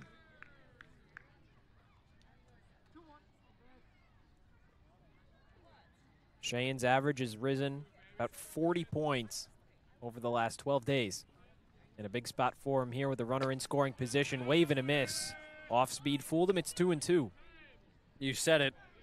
Off-speed pitches. He's just been a little out in front of those here tonight. But again, he's been really swinging a hot bat, just trying to wait back, don't pull off of it. Been on base once so far tonight. 2-2, swing and a miss. Cheyenne chased the breaking ball, 2 outs in the 5th. McDonald remains on second. If he comes around to score, he would be charged to Pitzer, but McHugh charged to Jack Nobe. So that right-hander, his ERA rises to 6.55. But at the moment, Pitzer's down to just 0.55. It's been a really effective arm for YD out of the bullpen this summer. First pitch misses high at the letters for Hayden Yost. It's 1-0. And yes, if you're the Gatemen, you've used TJ Schlager, still throwing so far in this one early in this game, but I think it's also a spot where you're happy that you've gotten to Pitzer, and the Red Sox will have used him early in this game, still trailing, so they can't bring him in later. Pitzer has the ability to go longer. Wave and a miss for Yost. Count evens 1-1. 15 2/3 innings, 5 appearances. Could be that long reliever out of the bullpen YD might use for a majority of this game. 1-1, swing and a miss. Off speed. Now Yost behind 1-2.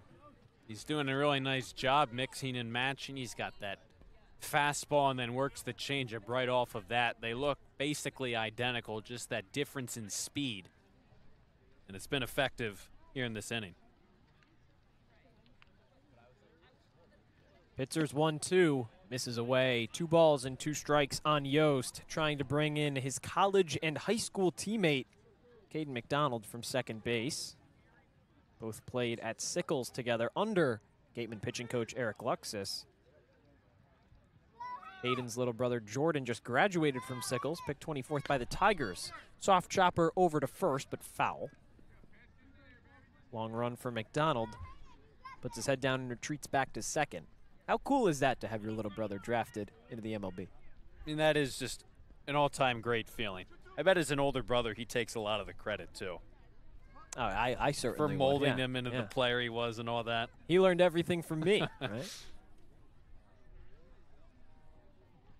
2-2, misses away, and a payoff coming up to Yost. Would love to see that. I always love to think about the father-son duos or the brother duos we've seen in the MLB. Might be a little off from that a couple years down the line, but that'd be really cool to see both of them in the big leagues. It would be. 3-2 for Yost. Got him looking. Fastball at the belt. Bat stays on Yost's shoulder, and the side retired in the 5th. Pitzer comes in, but a run comes in for the Gatemen. It's 6-4 Wareham heading into the home half of the 5th on Cape League TV.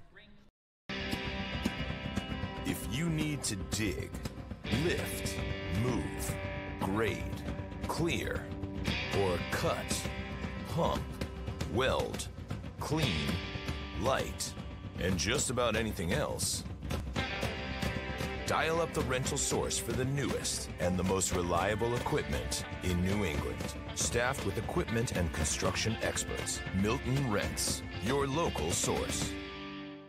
As the sponsor of tonight's game, PCT Federal Credit Union is proud to root for the home team. We're thrilled to offer great rates on auto loans, home equity lines of credit, and so much more.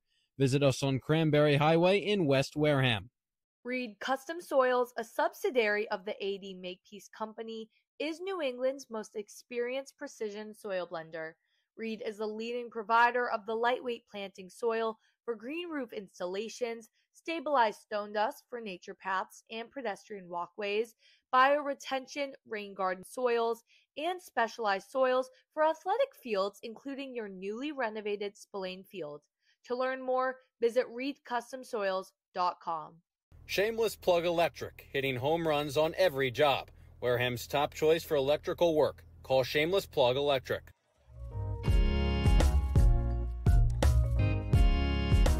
Home half of the fifth here at Red Wilson Field. Gatemen on top 6-4. Now, Red Wilson Field known not only for the East and record-leading YD Red Sox across all of Cape Cod, but also for some of their obscure food. And someone with more on that, our sideline reporter, Rayna Maggelet. Thanks, Josh. So before today's game, myself and 3 of the other interns tried the famous YD Red Sox donut burger. Obviously, we were skeptical at first, so out of the 3 donut burger options, we tried the most generic one, which was just a cheeseburger served on a glazed donut. Surprisingly, it wasn't that bad. I was pleasantly surprised that I even went in for a second bite to really get the full experience. Out of the 4 of us, we tied with 2 of us liking it and 2 of us hating it. So Josh and Cory, although you guys didn't try it, what are your guys' thoughts on it? Well, we haven't tried it, Rayna. First pitch breaking ball misses upstairs on Braden Dowd. TJ Schlageter back in. Now delivers his 1-0. Misses high at the letters again. It's 2 balls and no strikes. I haven't tried it, Cory. I think it sounds delicious. It's just so many calories. That's the thing. Like, I'm happy that my pulmonary system is still functioning to its full effect. I feel like my cholesterol levels would triple after 1 bite. 2-0 fouled off into the netting. It's 2-1. I mean, that's like the perfect kind of cheat meal, I think, if you have a day. Oh, yeah. I mean, it's just like everything unhealthy wrapped together. I feel like that's 3 cheat meals wrapped into one, right? Because it's 2 donuts. Yeah. They serve as both. Like the buns, yeah. And then a burger, a cheeseburger in the middle. 2-1 pitch, breaking ball just above the belt. It's 3-1 on Dowd. He's 1 for 2 on the day. I've been tempted to get it. I mean, this is our last trip. That's true. To Red Wilson. Maybe after the game, if they're still open. Might have to take a peek. 3-1, fouled back into the glove. It's 3-2. There should be like a disclaimer, like, eat this at your own risk, potential heart attack up next or something like that. Yeah, it's like with the raw meat warning. Yeah, exactly. Hey, you never know. Payoff pitch, swing and a miss. TJ Schlageter starts off the 5th with a K, 1 down here in the inning. I know that we've talked to a bunch of the other Cape League broadcasters. One of them, Luke Burgess, for YD, so he's got some familiarity with it as well. A couple of the other guys have tried it, Harwich, a couple other teams. They all seem to enjoy it. So I'm really torn because it's 2 of my favorite things. Individually, I just don't know how it would go together. Yeah, it's really kind of 2 opposite ends of the spectrum in terms of the taste profile. First pitch fastball finds the zone on Jack Archimone. And it's interesting because I've never really heard anyone say they hate it. I've kind of heard the worst review being it's okay to some saying it's really good. I've also heard that it sits in your stomach like a ball of lead. 0-1, it skips in the dirt ahead of Rogers. It's 1-1. That was our own intern, Erica Torpy, that gave that review. That it sits in your stomach like a ball of lead. Yeah, that's not a fun experience. The old powwow downtown. 1-1, wave and a miss. 1-2 on Archimone. He's 1 for 2 on the day. 2 RBI single in a center field. He plated the first 2 YD runs of the game. 6-4 Gatemen advantage here in the 5th. I have that lead experience with the McDonald's hotcakes, but those, I would say, are worth it. 1-2 misses high. 2 balls and 2 strikes on the YD designated hitter. I do love me some McDonald's hotcakes, right? With the syrup, the butter, they're good. You don't have to worry about the red meat and the digestion of that, so. And, you know, the donuts. Yeah. 2-2 pitch, swing and a miss. Back-to-back Ks to start off the 5th for Schlageter, 2 away. And I do give the YD Red Sox some credit because they've been able to create this food item, food staple that's just sort of become synonymous with baseball here at Red Wilson Field. And all of these teams have some really nice concession items, but this one truly is unique, and it kind of stands out from the rest, it seems like, across the league. Chris Akopian had a double in the third. Up for the first time since then. Breaking ball at the knees, 0-1. Would you say that we have anything special food-related at Spillane Field? I'm going to shout out Mike Chaplin's sweet sausage sandwich. They're very good, I would say. 0-1. Skips in the dirt ahead of Rogers. Good block. It's 1-1. The sausage is good. Really good. The fried dough, you said, is pretty good. Oh, yeah, they added that. Yep. Just, I think, a week or two ago. So that's been a recent addition. I've had the burgers and the fries. I don't know if I've had the tenders Tenders yet. are very good. Well, that's the thing, is the concession stand all the way in left field. We don't really have time to do that. 1-1, breaking ball, misses upstairs. 2-1 on Hakopian, the first baseman. Came in hitting .218. He's 1 for 2 today. Yeah, I don't know. I mean, if it was a little bit closer, I'd think about making the walk over, but in between innings, it's pretty hard. Fastball drops out of the glove of Rogers. Didn't get the strike call. Likely for that reason, it's 3-1. Yeah, we'd have to run all the way out there and then sprint back to the press box. And the food would have to be ready. I mean, it would have to be like a pre-order. You think they deliver? 3-1. Skips behind Rogers and a 5-pitch walk for Chris Akopian. For us, maybe. I wonder if there's a drive-through, Corey. And, you know, because the concession stand itself is open, I think, 5:30. So the question would be how late that drive-through would extend itself, considering the concession stand closes, you know, towards the end of the game. Well, the game's at 6 usually. So I would imagine 3 hours after. They probably would close a little before. Maybe drive-through would close at 8. Seems reasonable. I'd say. Armando Briceño, first pitch, straight up in the air, fouled off and out of play. It's 0-1. Briceño 0 for 2. One of only 2 Red Sox can say that tonight. Him and Will Baker. Ground out and a fly out. 2-out walk for Chris Akopian. 0-1 pitch, chopped foul. Now Briceño behind 0-2. Schlager has been really effective. Obviously, the walk issued to Hakopian. Talked about his breaking ball last inning, but the fastball velo has really looked sharp. Just watching it down here from the first baseline tonight. Those 2 pitches just so effective from the lefty.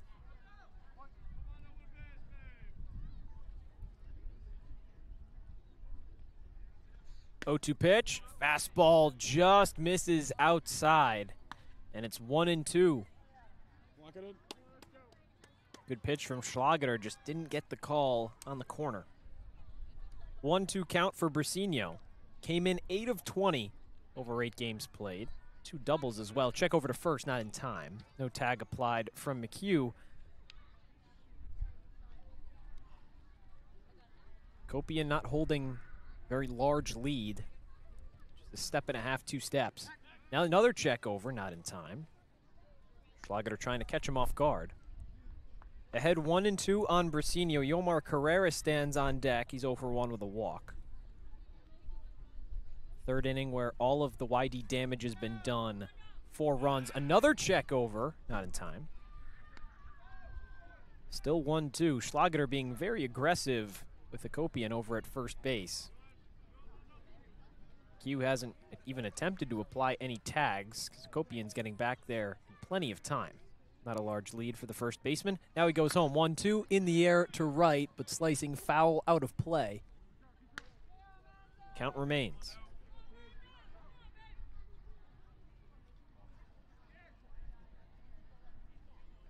How big would this be? A 0 from Schlager. You scored a run in the top half of the inning. Things have started to settle down a little bit. You still need to get out of the inning, but chance to add on more runs now in the back half of the game if you get out of this inning. Lead back up to 2. 1-2 pitch, misses downstairs. It's 2-2 on Briceño. Schlager can put up a 0 here. He'd be through 2 1/3. He's at 5 strikeouts as it stands now. 2-2 pitch, swing and a miss. Schlageter strikes out the side, make that 6 Ks in 7 outs for the lefty. And the Gatemen on top 6-4 after 5. Cory Miller will take you the rest of the way here on Cape League TV. Finding a good personal injury attorney is very difficult. If you or a family member has been involved in an accident, hurt at work, suffered a slip and fall, or have been injured due to negligence of someone else, contact the lawyers at Reedy, Kiernan, and McNally, LLP today. They are experienced trial attorneys who practice in all of the courts in the Commonwealth. The firm has been recognized by Best Lawyers in America for outstanding legal representation. Contact Reedy, Kiernan, and McNally, LLP today. The firm is located at 267 Main Street in Wareham. Reedy, Kiernan, and McNally, LLP also has offices in New Bedford and Falmouth. Call 508-295-0286 or visit their website, www.rkm-law.com.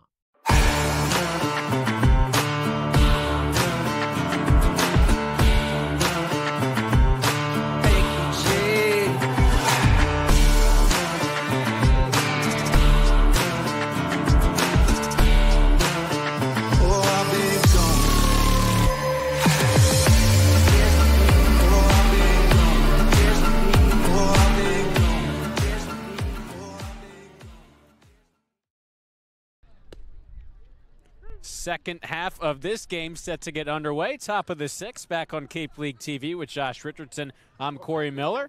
With Pitzer finishing up his warm-up pitches, he'll face Rogers, Breifogel, Ramirez, 7-8-9 in the Gatemen order, up by 2 runs. Looking for more as they look to grab the first game post-All-Star break and move back ahead 500. That would be nice if the Gatemen can get back above 500 on the year. 14-13, that tough loss to Bourne. Back on Friday, last game before the break. Down 8-0 after 1. 9-0 in the 7th. You storm back, you lose 9-8. It's a tough one, but the team showed a lot of heart, a lot of fight. Chance to hold on to this lead. Capitalize over YD. Pitzer fires in a fastball in the dirt against Drew Rogers. 0 for 2 with the pair of strikeouts. Drew now 1 for 12. That one hit being a homer, 3 RBI shot. His only hit with Wareham this summer.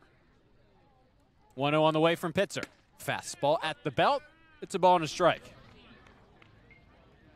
Mentioned how with Carnes gone, Levi Clark gone, 2 backstops who'd really just been swinging some of the top bats across the league exit this Gateman lineup. 1-1 now to Clark on the way. Swing and a miss at a breaking ball out in front, and it's 1-2. Yeah, losing Clark and Carnes in what, back-to-back weeks? Maybe a week in between. Not easy for any team. Clark hitting right at or above 300. Carnes above that mark. His bat had been cooling down, but home runs in back-to-back games before the break. 1-2 to Rogers. Wave and a miss. Breaking ball in the dirt. Fooled him. Down swinging. 3 strikeouts. Now to begin the top of the 6th. And now you have to hope that Rogers can kind of, pick up where those guys left off. And, maybe that's a little unfair to expect that from him. Hitting, 167 this summer for Brewster. Comes over for the Gatemen. Now 1 of 13 as it stands now. Can at least hope that he can kind of get back some of that production. So it's not, kind of an automatic out at the bottom of the lineup. First pitch in the at-bat to Breifogel. Fastball sails high and outside. The nice thing is with the way the McHugh, McDonald, Yost lately, and Turner have been swinging the bats, there's less of a loss felt by Carnes, perhaps, as it's a 1-0 to Easton Breifogel. Walked his last time up. A roller to the second baseman, Carreras, right at him, fields cleanly, and zips it over to first in time for out number 2. But it's just been interesting because the Gatemen lost Levi Clark, one of the best players in the league, and we didn't even really mention that loss because they just added to the win streak. They lost him kind of early stages of that. They just kept adding on, and we didn't have to talk a whole lot about the loss Ty Daly meant. Obviously, the 5 straight losses to start July was kind of shown a light on that, but the Gatemen have responded after losing some big names. Ramirez into the box. First pitch he sees a fastball high and tight. Well, that's because Chris Ramirez has come in and been a star for this Gateman squad. 10 of 18 he entered today. Now 10 of 20. The 1-0 to him. out in front of it. 1-1. 2 ground outs tonight for Ramirez, 1 a double play. And out of a 9-hole, I mean, what more can you really ask for out of Ramirez? He brings speed, brings contact. Defensively, he's got a great glove.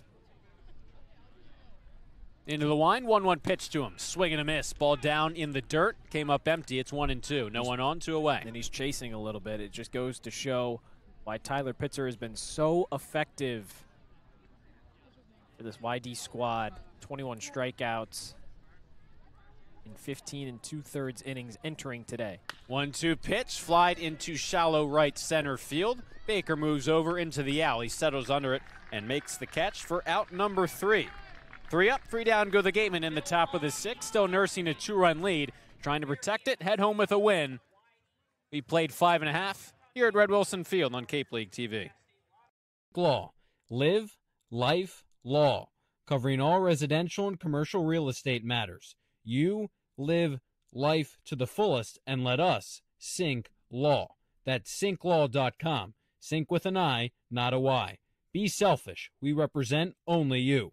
Sports Turf Specialties has set the standard for high-quality natural grass athletic field construction. As a full-service athletic field construction company, we specialize in design, build, and renovation of native soil, modified soil, and sand-based athletic fields. Our team will provide you with superior quality, expert guidance, and continuing support long after the completion of our project. We are proud to have built the infield for the Wareham Gatemen field.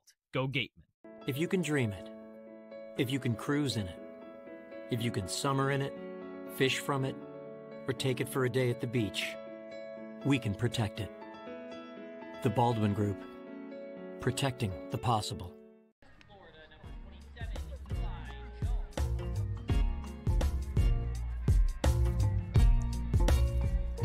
The Gatemen trying to shut down the Red Sox these last few innings in a battle between 2 first-place teams back here on Cape League TV. Another new arm for the Gatemen, another lefty. This time out of the bullpen, it's Eli Jones making his 2nd appearance of the summer. Yeah, and that first appearance for Jones was pretty low leverage. At that point, everybody kind of thought, well, you know what, this contest against Bourne is over, down 9-0. We're just going to bring him in, see what the new guy can do. And he pitched really well. He was part of the reason why the Gatemen were able to come back and at least make that one close. Ended up losing at 9-8. But without, you know, his scoreless performance, Gatemen wouldn't have been in that one towards the end of it. Yeah, Jones tossed an inning and a third scoreless, a walk, a strikeout. He was one of 3 new recent additions in terms of pitchers who had not pitched this summer who appeared in that game. Melendi and Turner, the others. And they all were pretty effective. And you said it, they really helped give the Gatemen a chance to come back and tie that game. And boy, did they come close. They were down by 9 runs through 6 innings. Just kind of a crazy all-around game. Jones will face Carreras, Baker, Nessler to begin the home half of the 6th. Yeah, I mean, they were down by, at that point, 8 runs after 7 innings. Just an incredible spot in the 8th to bring it to within 1. I had a couple chances to tie that game as well. Tying run in scoring position, just left Hayden Yost stranded in the 8th, Chris Ramirez in the 9th. First pitch to the bat to Carreras goes straight to the backstop on a hop, 1-0. And that felt like it could have been the perfect end to kind of the first half of the season, not really the halfway point, but the All-Star break to win your 8th straight game. But yeah, how about that, to cap it off in that fashion? Would have been some surreal comeback. Again, down 9 runs, then 8. 1-0, again in the dirt, quickly 2-0 as it bounces in there to Carreras. What would have been more electric?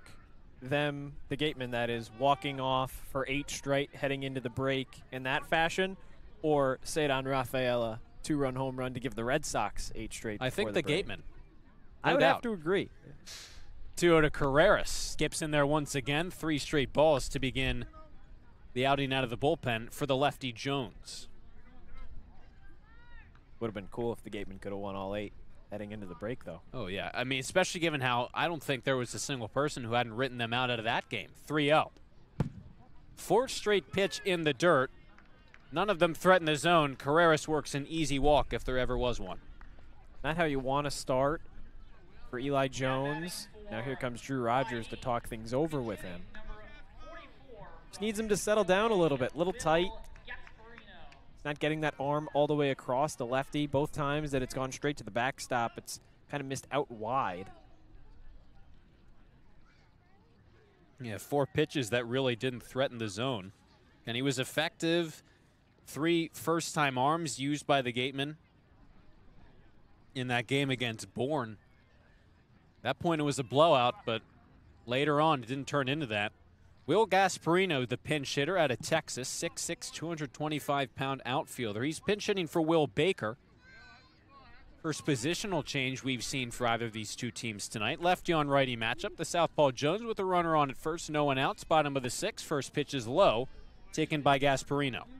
Well, at this point, it just kind of balances out the lineup a little bit more for YD. You had 3 straight lefties in this spot. Baker, Nessler, and Bell. Now you move a righty back in there. 1-0. Fastball at the knees. And Jones fires in his first strike of the night. Gasparino is going to have a pretty big zone as well to go along with him. Stands 6'6", 225. A lot of room for Jones to work. A 200 hitter with no homers, 6 RBIs. The pinch hitter here with the runner on at first. No one out. And the 1-1 pitch bends in there at the knees for a called strike. Yeah, right at the knees. Maybe just a hair below. But a good frame from Rogers. Jones has been able to bounce back after the 4-pitch walk. He's fired in a couple straight strikes. It's 1-2 on the pinch hitter Gasparino. 6'4" Gateman, throw over to first, nearly got away. Nearly took out Kevin Saxton, the first base umpire. McHugh had to leap across to save him. That's when McHugh should look over at him and say, hey, you owe me one. You're welcome. The Gatemen have been picked off twice tonight. No pickoffs for them defensively against the Red Sox when they're in the field. There goes the runner for second. 1-2 pitch misses. Throw down is not in time. Carreras in there with the head first dive. He's in the scoring position after the stolen base. Yeah, and that's the thing. Eli Jones has such a slow delivery and windup. He located it. It just missed, so it's 2-2, but Carreras did a nice job to time it up, and he had a lot of wiggle room as well. Great throw from Rogers, just not in time. Second stolen base of the summer for Carreras. It's a 2-2 now, coming home to Gasparino. In the dirt, smothered by Rogers. No advance from Carreras. We talked about on Friday how these new Gatemen arms in their debuts really didn't have to worry about being a pressure-packed situation with their squad down by 8 and then 9. This is a lot different for Jones. It's just a 2-run game, later stages, bottom of the 6th, and the tying runs now at the plate. Playing here down the stretch, late stages of the season, looking back at Carreras, and Jones steps off the mound. And this is a big spot. You'd have to imagine that Jones is probably only going to go this inning. We never reset the time at the right time. So we're not going to go with the clock. It's not going to be a penalty. Okay, because I had called timeout. We were switching baseballs, and the clock already started. You're hearing Joe Labella explain any pitch clock discrepancies with Ryan Smythe right there. Yeah, the pitch clock ran out. And so I think Labella was just kind of reaffirming Smythe that they weren't going to get called with a pitch clock violation, which would send Gasparino to first. Payoff coming up. Yeah, the 3-2 now. Here it comes.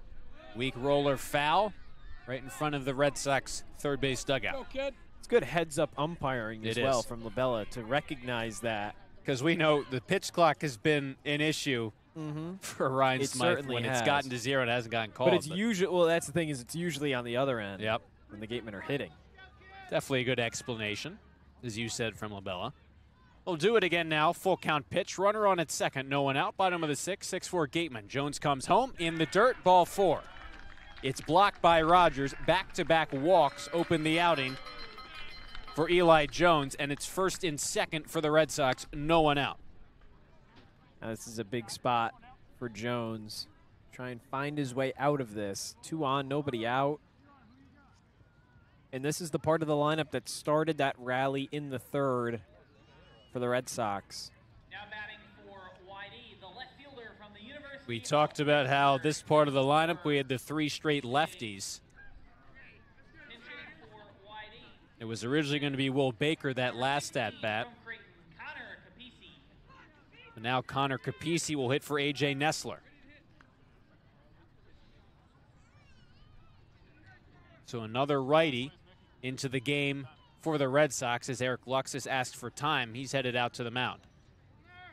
Capisi listed as a catcher. So defensively, if nothing else changes, he would go into left field for Nessler. Of course, that's nothing necessarily out of the ordinary for the Gatemen, knowing how many catchers have played left field as well. Looks like that's going to be it for Jones. So a pretty short leash from Eric Luxus. Now Gateman pitching change. In just a 2-run game, the tying run is on at first base. Jones faced 2 batters. He walked both of them. He heads off the field. The Gatemen in a tough spot trying to cling to this 2-run cushion. We'll be back with the pitching change on Cape League TV. Turf Specialties has set the standard for high-quality natural grass athletic field construction. As a full-service athletic field construction company, we specialize in design, build, and renovation of native soil, modified soil, and sand-based athletic fields. Our team will provide you with superior quality, expert guidance, and continuing support long after the completion of our project. We are proud to have built the infield for the Wareham Gatemen field. Go Gatemen. There hasn't been a ton of training when it comes to bat speed or products for players to be able to train bat speed.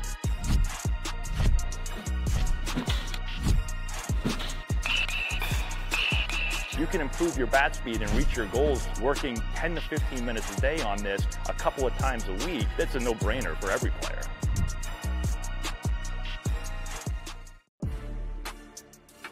You can make any bat feel lighter by adding a velo puck knob. Instead of having to go get a whole entirely new bat, you can simply add the puck to it. Players can use this with any bat. It's basically going to shift the weight of the bat a little bit more towards the hands. Players are able to hit the ball a lot harder just by simply adding the puck on.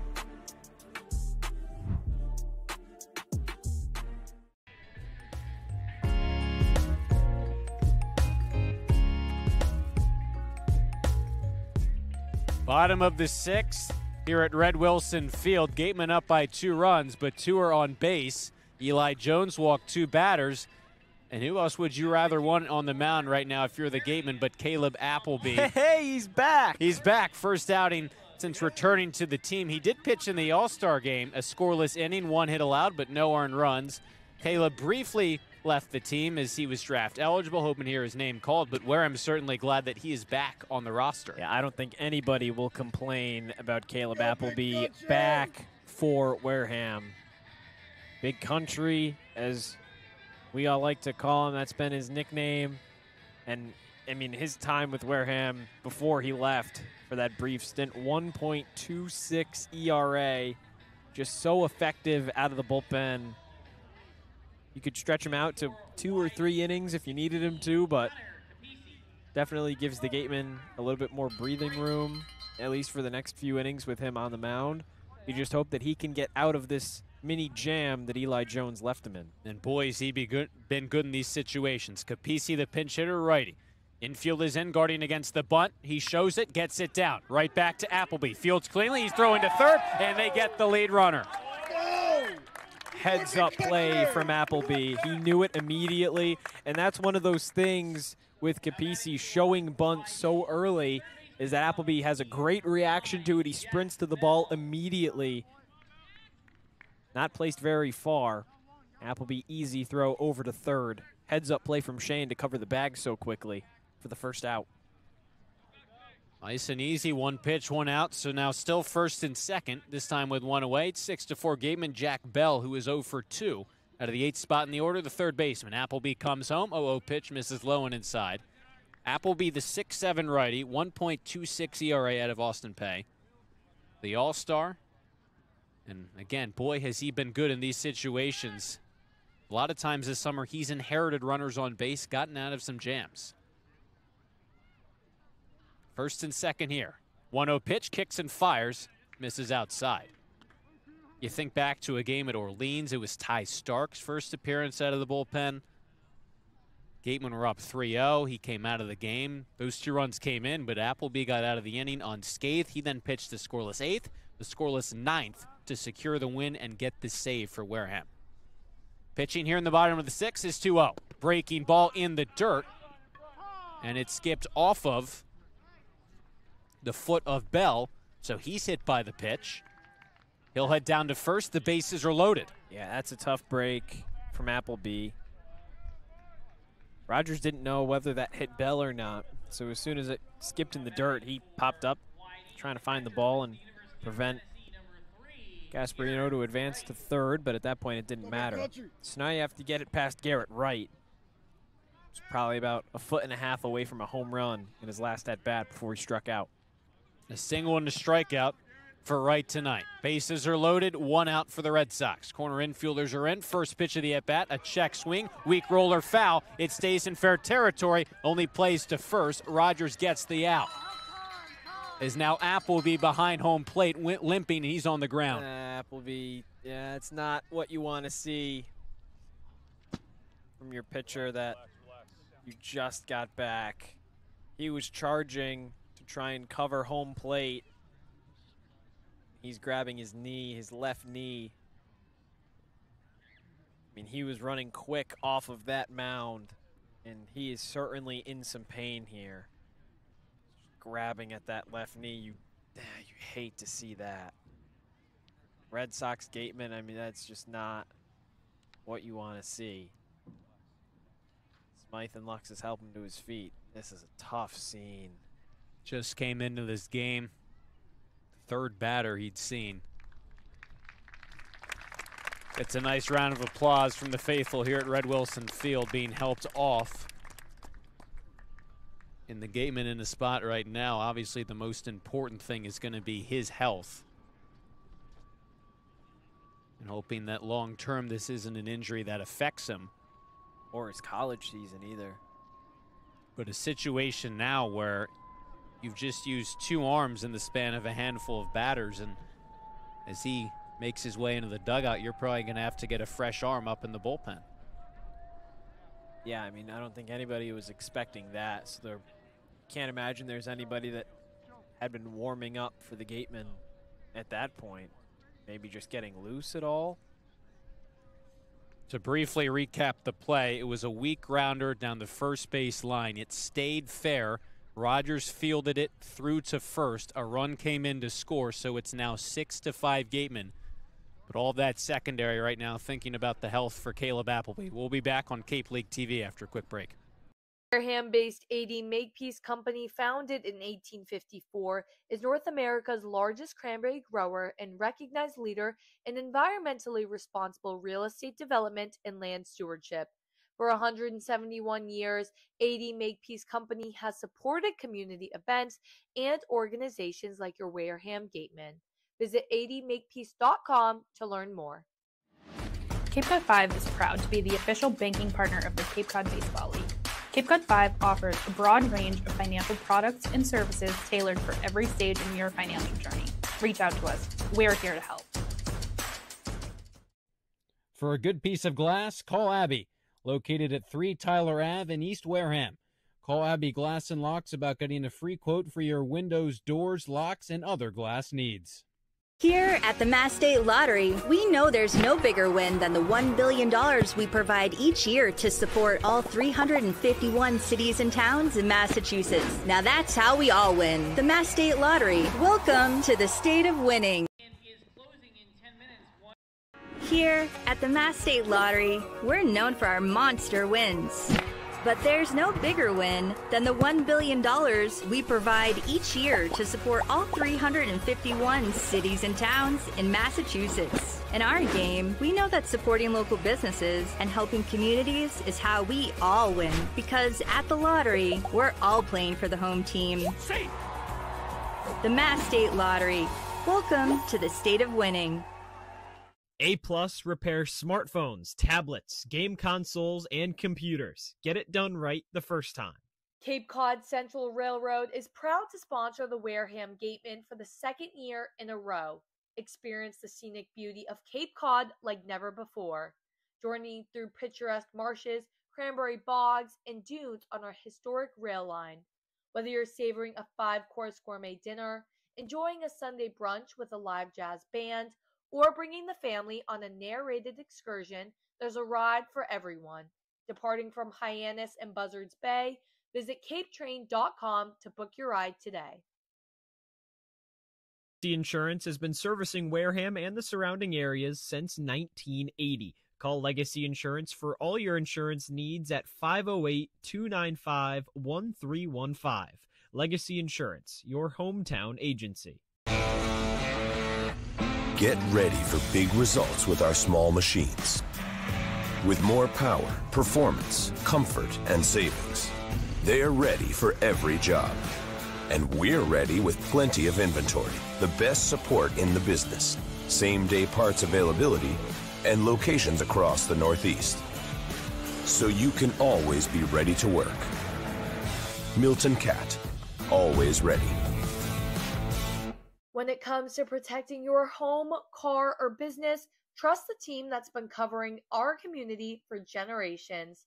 For personalized coverage and service that you can count on, the choice is easy. It's Morse, of course. Visit morseins.com today. If you need to dig, lift, move, grade, clear, or cut, pump, weld, clean, light, and just about anything else, dial up the rental source for the newest and the most reliable equipment in New England. Staffed with equipment and construction experts. Milton Rents, your local source. As the sponsor of tonight's game, PCT Federal Credit Union is proud to root for the home team. We're thrilled to offer great rates on auto loans, home equity lines of credit, and so much more. Visit us on Cranberry Highway in West Wareham. Reed Custom Soils, a subsidiary of the AD Makepeace Company, is New England's most experienced precision soil blender. Reed is the leading provider of the lightweight planting soil for green roof installations, stabilized stone dust for nature paths and pedestrian walkways, bioretention rain garden soils, and specialized soils for athletic fields, including your newly renovated Spillane Field. To learn more, visit reedcustomsoils.com. Shameless Plug Electric, hitting home runs on every job. Wareham's top choice for electrical work. Call Shameless Plug Electric. Finding a good personal injury attorney is very difficult. If you or a family member has been involved in an accident, hurt at work, suffered a slip and fall, or have been injured due to negligence of someone else, contact the lawyers at Reedy, Kiernan, and McNally, LLP today. They are experienced trial attorneys who practice in all of the courts in the Commonwealth. The firm has been recognized by Best Lawyers in America for outstanding legal representation. Contact Reedy, Kiernan, and McNally, LLP today. The firm is located at 267 Main Street in Wareham. Reedy, Kiernan, and McNally, LLP also has offices in New Bedford and Falmouth. Call 508-295-0286 or visit their website, www.rkm-law.com.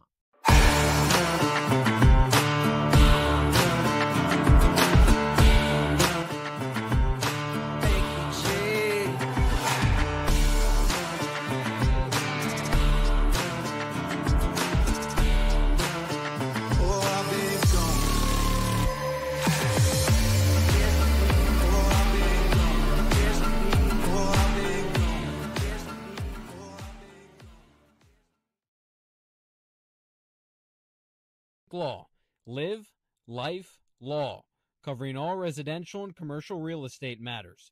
You live life to the fullest and let us Sync Law.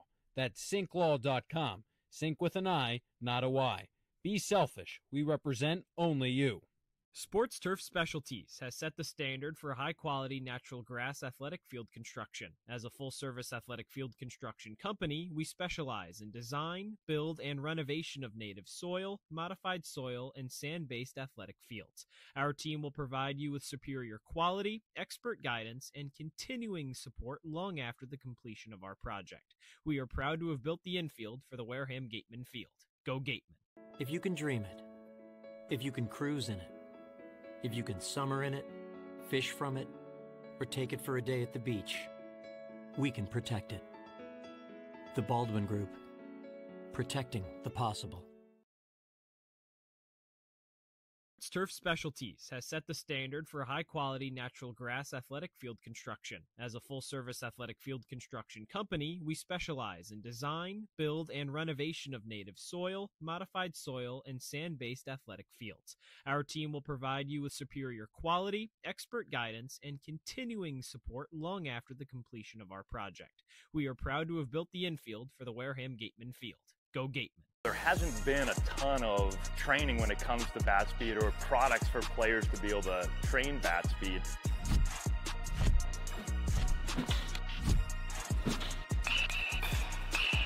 You can improve your bat speed and reach your goals working 10 to 15 minutes a day on this a couple of times a week. That's a no-brainer for every player.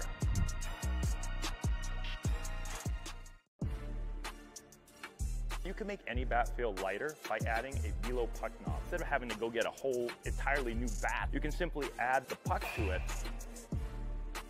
Players can use this with any bat. It's basically going to shift the weight of the bat a little bit more towards the hands. Players are able to hit the ball a lot harder just by simply adding the puck on.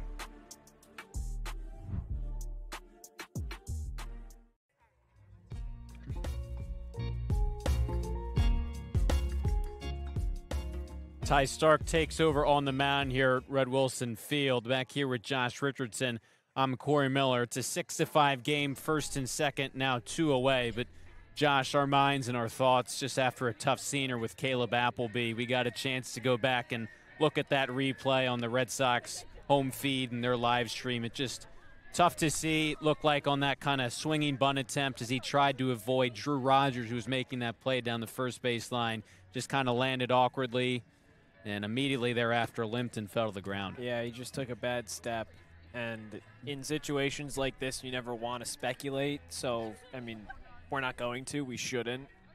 All we can say and that we know is that he took a bad step. He went down awkwardly. And as Ryan Smythe, Eric Luxus, trainer for the Gatemen, came over, he was grabbing his left knee. He couldn't walk off under his own power. That's what we know now. We won't add on to anything further. And at this point, it's not only tough for the Gatemen. Obviously, in this game, it's a close one against YD. For the rest of the season, as the outlook as a whole, I mean, this is somebody who you just got back. First appearance back from before the draft. He is eligible. And you have to think about, okay, well, you don't know what his future is going to be for the rest of this summer. What about that young man's college season as well? I mean, the lefty Stark will face the lefty Dowd at the top of the order. It's second and third with 2 away. it's just sad. It really is. No matter if this was obviously for the Gatemen, we feel it. Talking to Appleby, we've talked to him, we've spoke to him, we've joked. But for anybody, terrible. The 1-0 pitch sliced out of play. Off the bat of Dowd, it's 1-1-1. That's the thing. It's obviously, I think you could say he's probably been your best arm out of the bullpen. That's why he was an all-star. But him and Schlager, I would say, who's been easy 1-2. At the same time, so much to the morale and the character and the chemistry of this team as well. The nickname of Big Country, the fans love him, the interns love him. Just a staple on this team. 1-1 on the way from Stark. He zips it on the outside corner, 1-2. And now, just going back to this game, I mean, this is a huge spot for Ty Stark. Inheriting 2 runners in scoring position. Has to face Dowd, top of the order. Try and get this third out, leave those 2 guys stranded, and head into the 7th with that 1-run lead. The 1-run game. 1-2 with 2 away. Swing and a miss. Ty Stark comes in cold out of the bullpen and gets the out that Gateman needed. Again, our thoughts with Caleb Appleby, but for now, the Gatemen escape the 6th with the lead intact. Just a run separates Wareham and YD at the end of 6 innings. We'll come back for the top of the 7th on Cape League TV. Wareham-based AD Makepeace Company, founded in 1854, is North America's largest cranberry grower and recognized leader in environmentally responsible real estate development and land stewardship. For 171 years, 80 Makepeace Company has supported community events and organizations like your Wareham Gatemen. Visit 80makepeace.com to learn more. Cape Cod 5 is proud to be the official banking partner of the Cape Cod Baseball League. Cape Cod 5 offers a broad range of financial products and services tailored for every stage in your financial journey. Reach out to us. We're here to help. For a good piece of glass, call Abby, located at 3 Tyler Ave in East Wareham. Call Abby Glass and Locks about getting a free quote for your windows, doors, locks, and other glass needs. Here at the Mass State Lottery, we know there's no bigger win than the $1 billion we provide each year to support all 351 cities and towns in Massachusetts. Now that's how we all win. The Mass State Lottery. Welcome to the state of winning. We move ahead to the top of the 7th on Cape League TV. I'm Cory Miller alongside Josh Richardson. 6-5 is the lead for Wareham. The Red Sox got a run back in the bottom half of the 6th. It's been a back-and-forth game. Wareham hoping to come away with a win, top the best team across the league, and get back above 500. It's just kind of interesting sitting amongst the spectators here at Red Wilson Field, how that injury to Appleby has just kind of dampened the mood and quieted the crowd. Yeah, I mean, this is a road game, too. I mean, everybody, at this point, teams go aside, baseball kind of goes aside, and you just have to hope and pray that Appleby will be all right.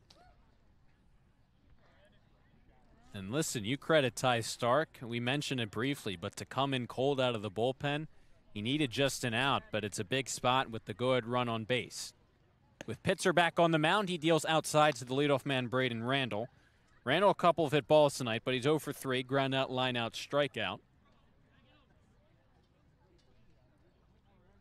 And Pitzer's been sharp out of the bullpen. The 1-0 from the righty. Breaking ball, taking at the knees for a called strike. And this is the one thing, Cory, and it just kind of comes as a consequence of that. And honestly, it might work out in the Gatemen's favor because of the delay. 1-1 to Randall. Hit hard but foul, slicing out of play down the left field line. I mean, nobody was warming up for the Gatemen in the bullpen at that point, so Ty Stark had to get up and get fresh and get ready. And that was probably about, what, a 10-minute delay? I would say 10, 15-minute delay from that point that Appleby went down. 1-2 to Randall on the way. It's in the dirt. Count even at 2. So when you're playing in a park without lights, that has to start games early at 5 o'clock because they don't have any lights, and it's 7:30, and we're just starting the 7th inning. If the Gatemen can hold on to this lead, maybe get another insurance run across. 2-2 pitch, a weak fister up the middle, ranging over behind the bag and making the grab is Carreras for out number 1. If you can hold on to that lead, maybe get another 1 or 2 across here and play some long innings, you might not have to worry about getting the last 9 outs against the Red Sox. You may only need to get 6. Which would be big for the Gatemen. Listen, everyone's pretty well rested after the All-Star break. Stark is now the 5th arm that they've used out of the bullpen. And again, listen, it's not going to be the end of the world because they have another off day Wednesday after the Chatham contest tomorrow. Colby Turner steps up to the plate, lifts a mile-high pop-up. Headed our direction, out of play behind the first base side. So Colby Turner fouls it off. It's 0-1 on the righty, who has reached base safely all 3 times. Tonight, most recently, a double. But when you look at it, obviously some things have happened that the Gatemen didn't see coming. Jones not getting an out, Appleby the injury, and now your bullpen's in a much tougher spot than you thought probably initially it would be. The 0-1 on the way from Pitzer. Big swing and miss at a fastball elevated above the belt, and it's 0-2. And if you can just hold on to the lead, and again, this is the heart of the lineup, right? I mean, top of the lineup to start, but now you have Turner, you have McHugh. McHugh's got 3 RBIs already today. Caden McDonald. Anybody can get on, he would come up. He's got an RBI. That breaking ball skips to the backstop. 1-2. Get 1 more across. Give your pitchers a little bit of insurance. And as the sun starts to go down, maybe a little bit less to worry about. Come away with this win. 1-2 is the count on Colby Turner. No one on, 1 away. Pitch on the way from Pitzer. That one's in there for a called strike 3.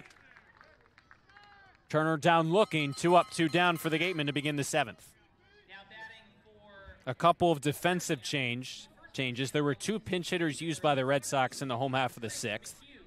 Capisi and Gasparino. Capisi pinch hit for the left fielder Nestler, so he and Wright changed positions. It's now Wright in left field, Capisi behind the plate. Stepping to the plate is McHugh. He takes a ball high on a fastball. And Gasparino, who pinch hit for Will Baker, stays in right field. Chris McHugh, a double homer, and was hit by a pitch. He's reached base safely all 3 plate appearances. The 1-0 to the righty. Fastball down low. It's 2-0.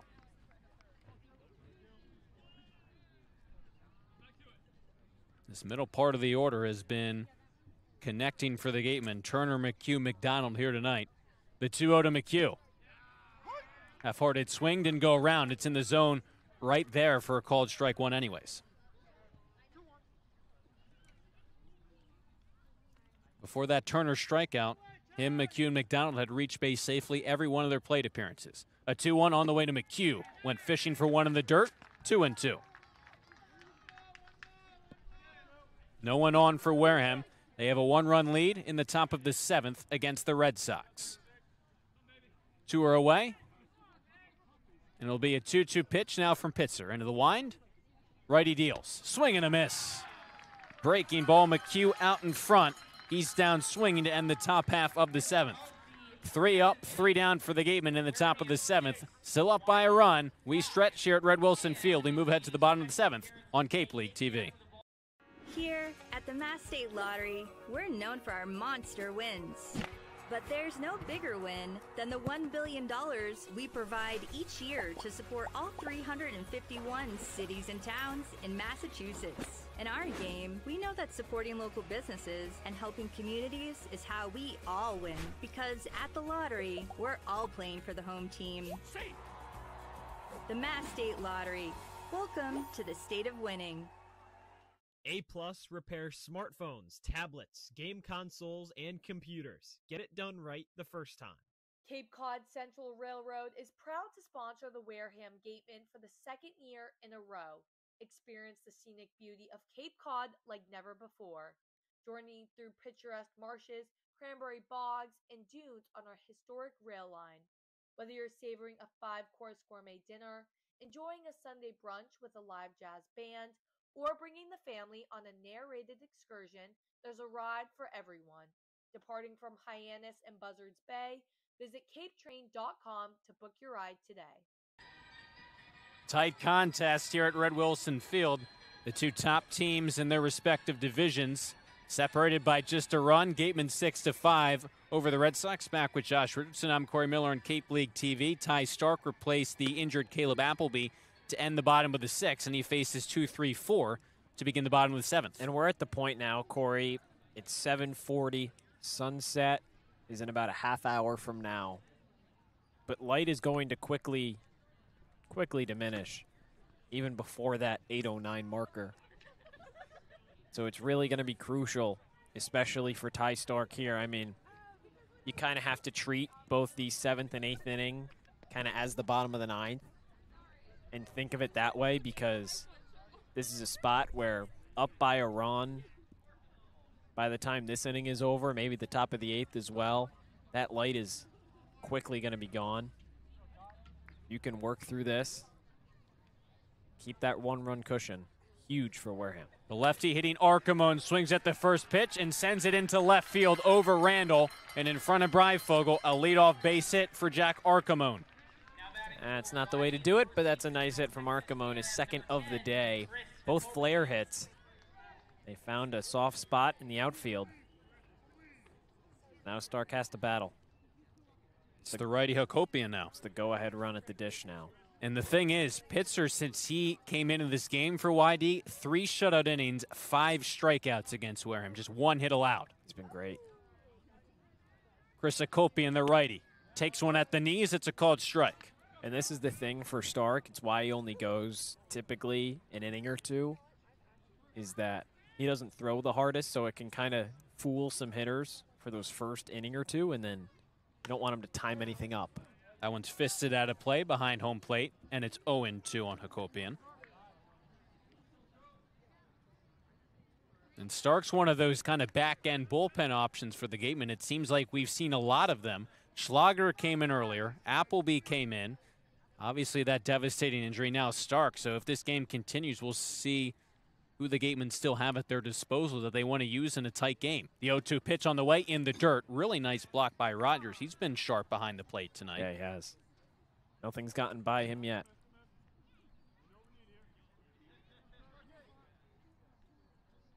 But again, we'll see if we get through these 9 innings. Is daylight a factor at this point? Runner on at first, no one out.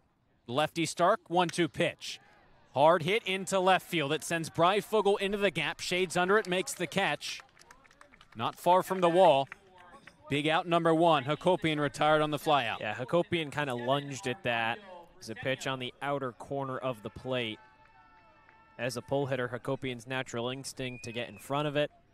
Just didn't have enough power behind that. Easy catch for Breifogel, out number 1. First out of the inning for Ty Stark. Racino, the shortstop, ground out, fly out, strikeout for the cleanup hitter.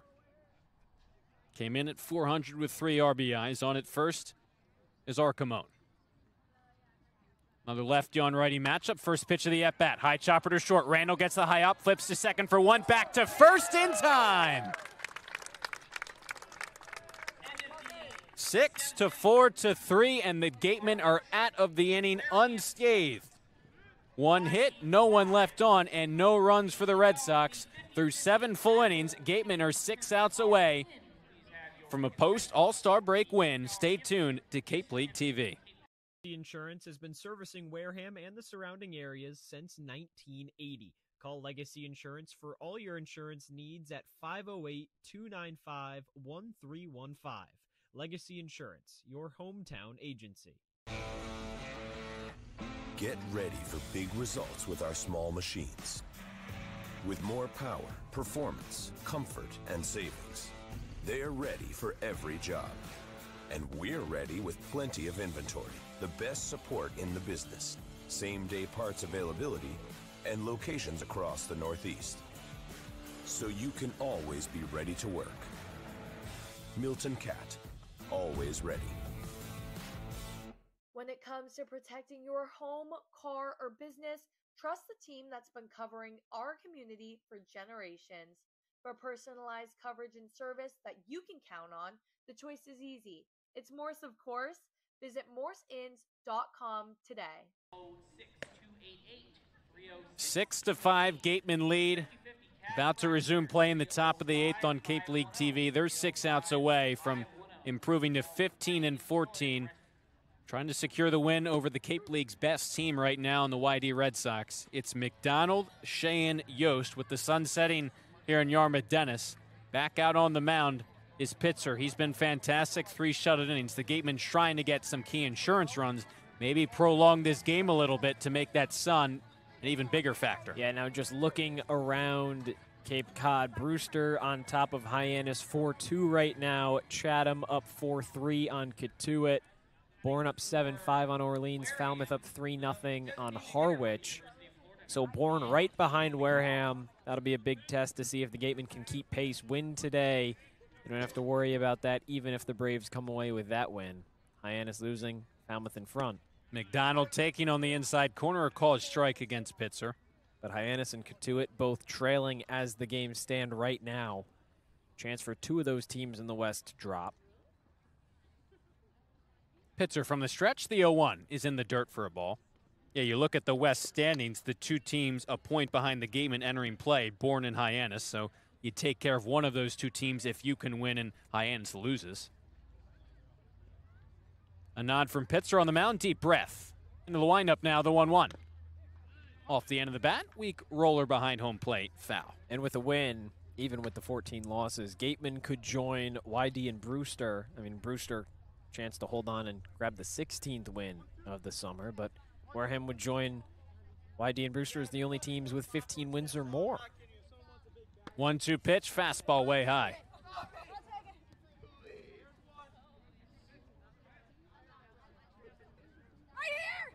No one on, no one out.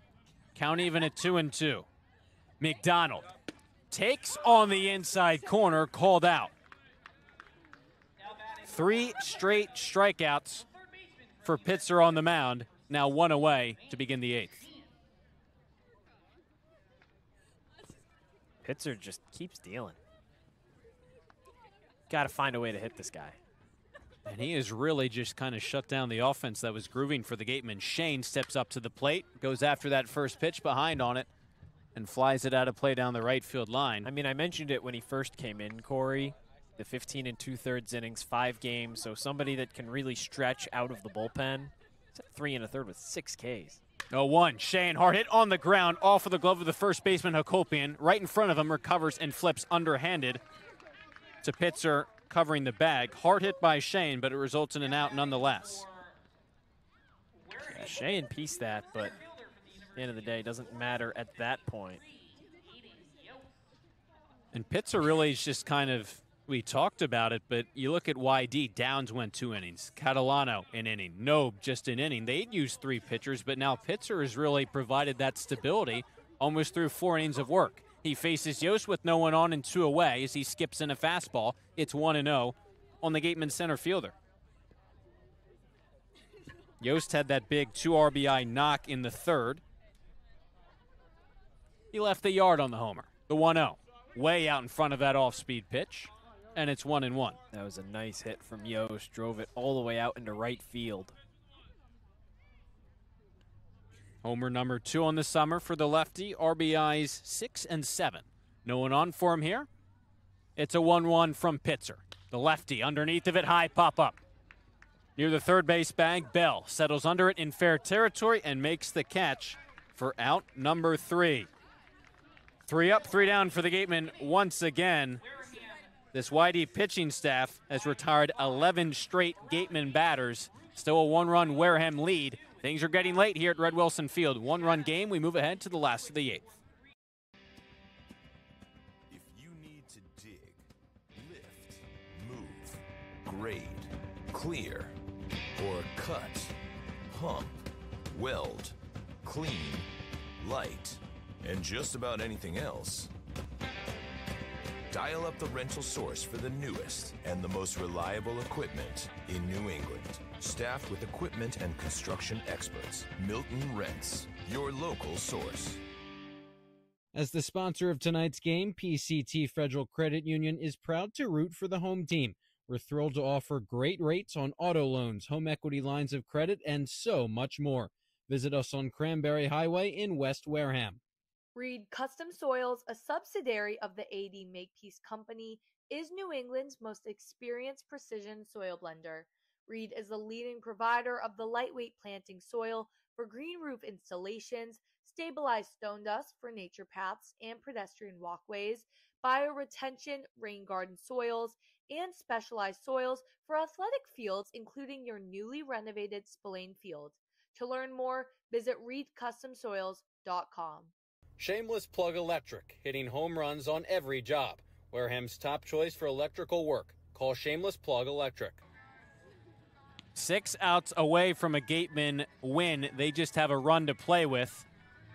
Ty Stark did his job, taking over on the mound for the Gatemen. Bryce Turner, his second appearance of the summer. Just like Eli Jones, his first appearance came in the midst of that blowout, but then not blowout loss to Bourne. Pitched 2 scoreless innings, and just like Jones, a situation where it went from lower leverage to now quite high leverage. Again, his team just up by a run. Yeah, but he looked pretty dominant in those 2 innings that he pitched. Now you're just hoping that he can kind of back that up and continue it tonight. This is a huge spot for him. 2 innings, 2 strikeouts. A lot of weak contact for him as well. Kind of got that funky delivery, and he fires in a fastball to the switch-hitting Carreras. A walk and a stolen base for Yomar his last time up. Yeah, it's not a full sidearm. It's from kind of that 10 o'clock arm slot. As that one is flied into right, Turner jogging in, fighting the sun as he was intersecting with Ramirez out from his second base position. It's the right fielder Turner who makes the grab for out number 1 in the bottom of the 8th. It's a good play from Turner. That's the one spot in the field that sun is still shining a little bit. And we can see it in the distance. westward out behind home plate, closer down that third baseline, and it's almost even parallel to the field. But right field catching that last glimpse of the day. Pitch here to Gasparino, catches him right in the back. That's gotta hurt. 2 Gatemen hitters have been hit by a pitch. Jack Bell last inning, clipped by a breaking ball on the front foot, and now here Gasparino in his second at bat, hit by a pitch. The tying run is on base for the Red Sox.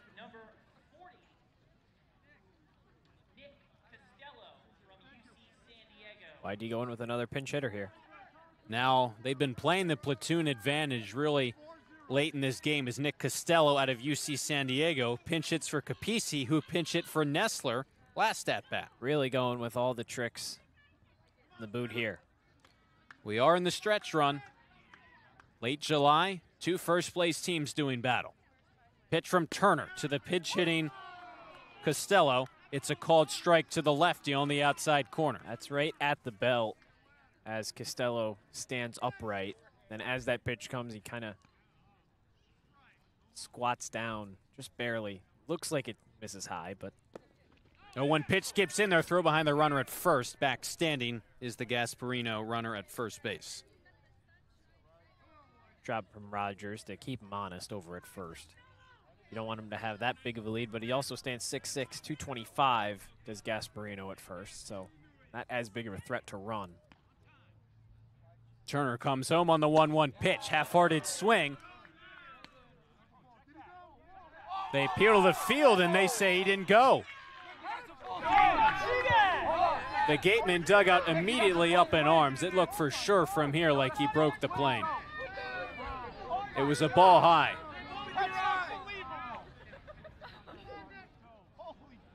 2-1.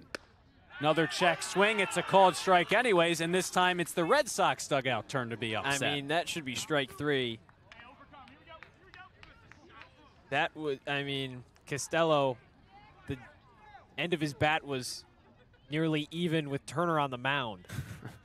Now on 2-2. Swing and a miss. Ball don't lie. Turner overcomes it, gets a big second out. Gatemen are 4 outs away. Jack Bell. I guess it's more difficult for Mickey Garcia, the third base umpire, now standing over at second, of course, with the runner on first, to kind of tell if he broke the plane. It's a lot easier when you have it on the corners. It can see if it went over that line. First pitch of the Bell at bat is on the outside corner for a called strike. Well, it was very interesting because if Garcia's on third, I think he calls that a strike. And it was a very delayed appeal to the field as well. Initially, it just seemed like a called ball and thought for sure it was going to be a swing on the strike. The 0-1. Taking high on a fastball was Bell. Well, Rogers didn't ask for it because he thought that it was kind of clear as day, obvious that that was going to be a called strike because he went around hoping that LaBella would be able to make that call for himself. Either way, you got the out. Runner on at first, 2 away. Turner on the mound, comes home from the stretch. 1-1 pitch, a fastball that twists and turns outside. That's the thing. I mean, Turner's thrown one extra pitch here that he didn't need to, even still.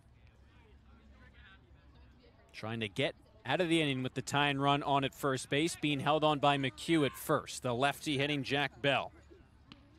Waits on a 2-1 pitch, blown by him on a fastball, 2-2. Big pitch here from Turner. Get out of this inning. You're through 8, up by 1. With the sun setting here in YD. Gateman up by a run, last of the 8th. Turner's 2-2 pitch. He just misses that outside corner. Count moves full. Off with the pitch will be Gasparino. And now this is where you have to lock in here if you're Turner.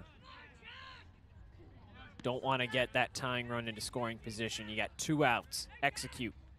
Full count pitch. Runner goes. It's sent straight back off the netting behind home plate. They'll do it again. It's Garrett Wright, the on-deck hitter, should this inning continue. Bell just got a piece of it.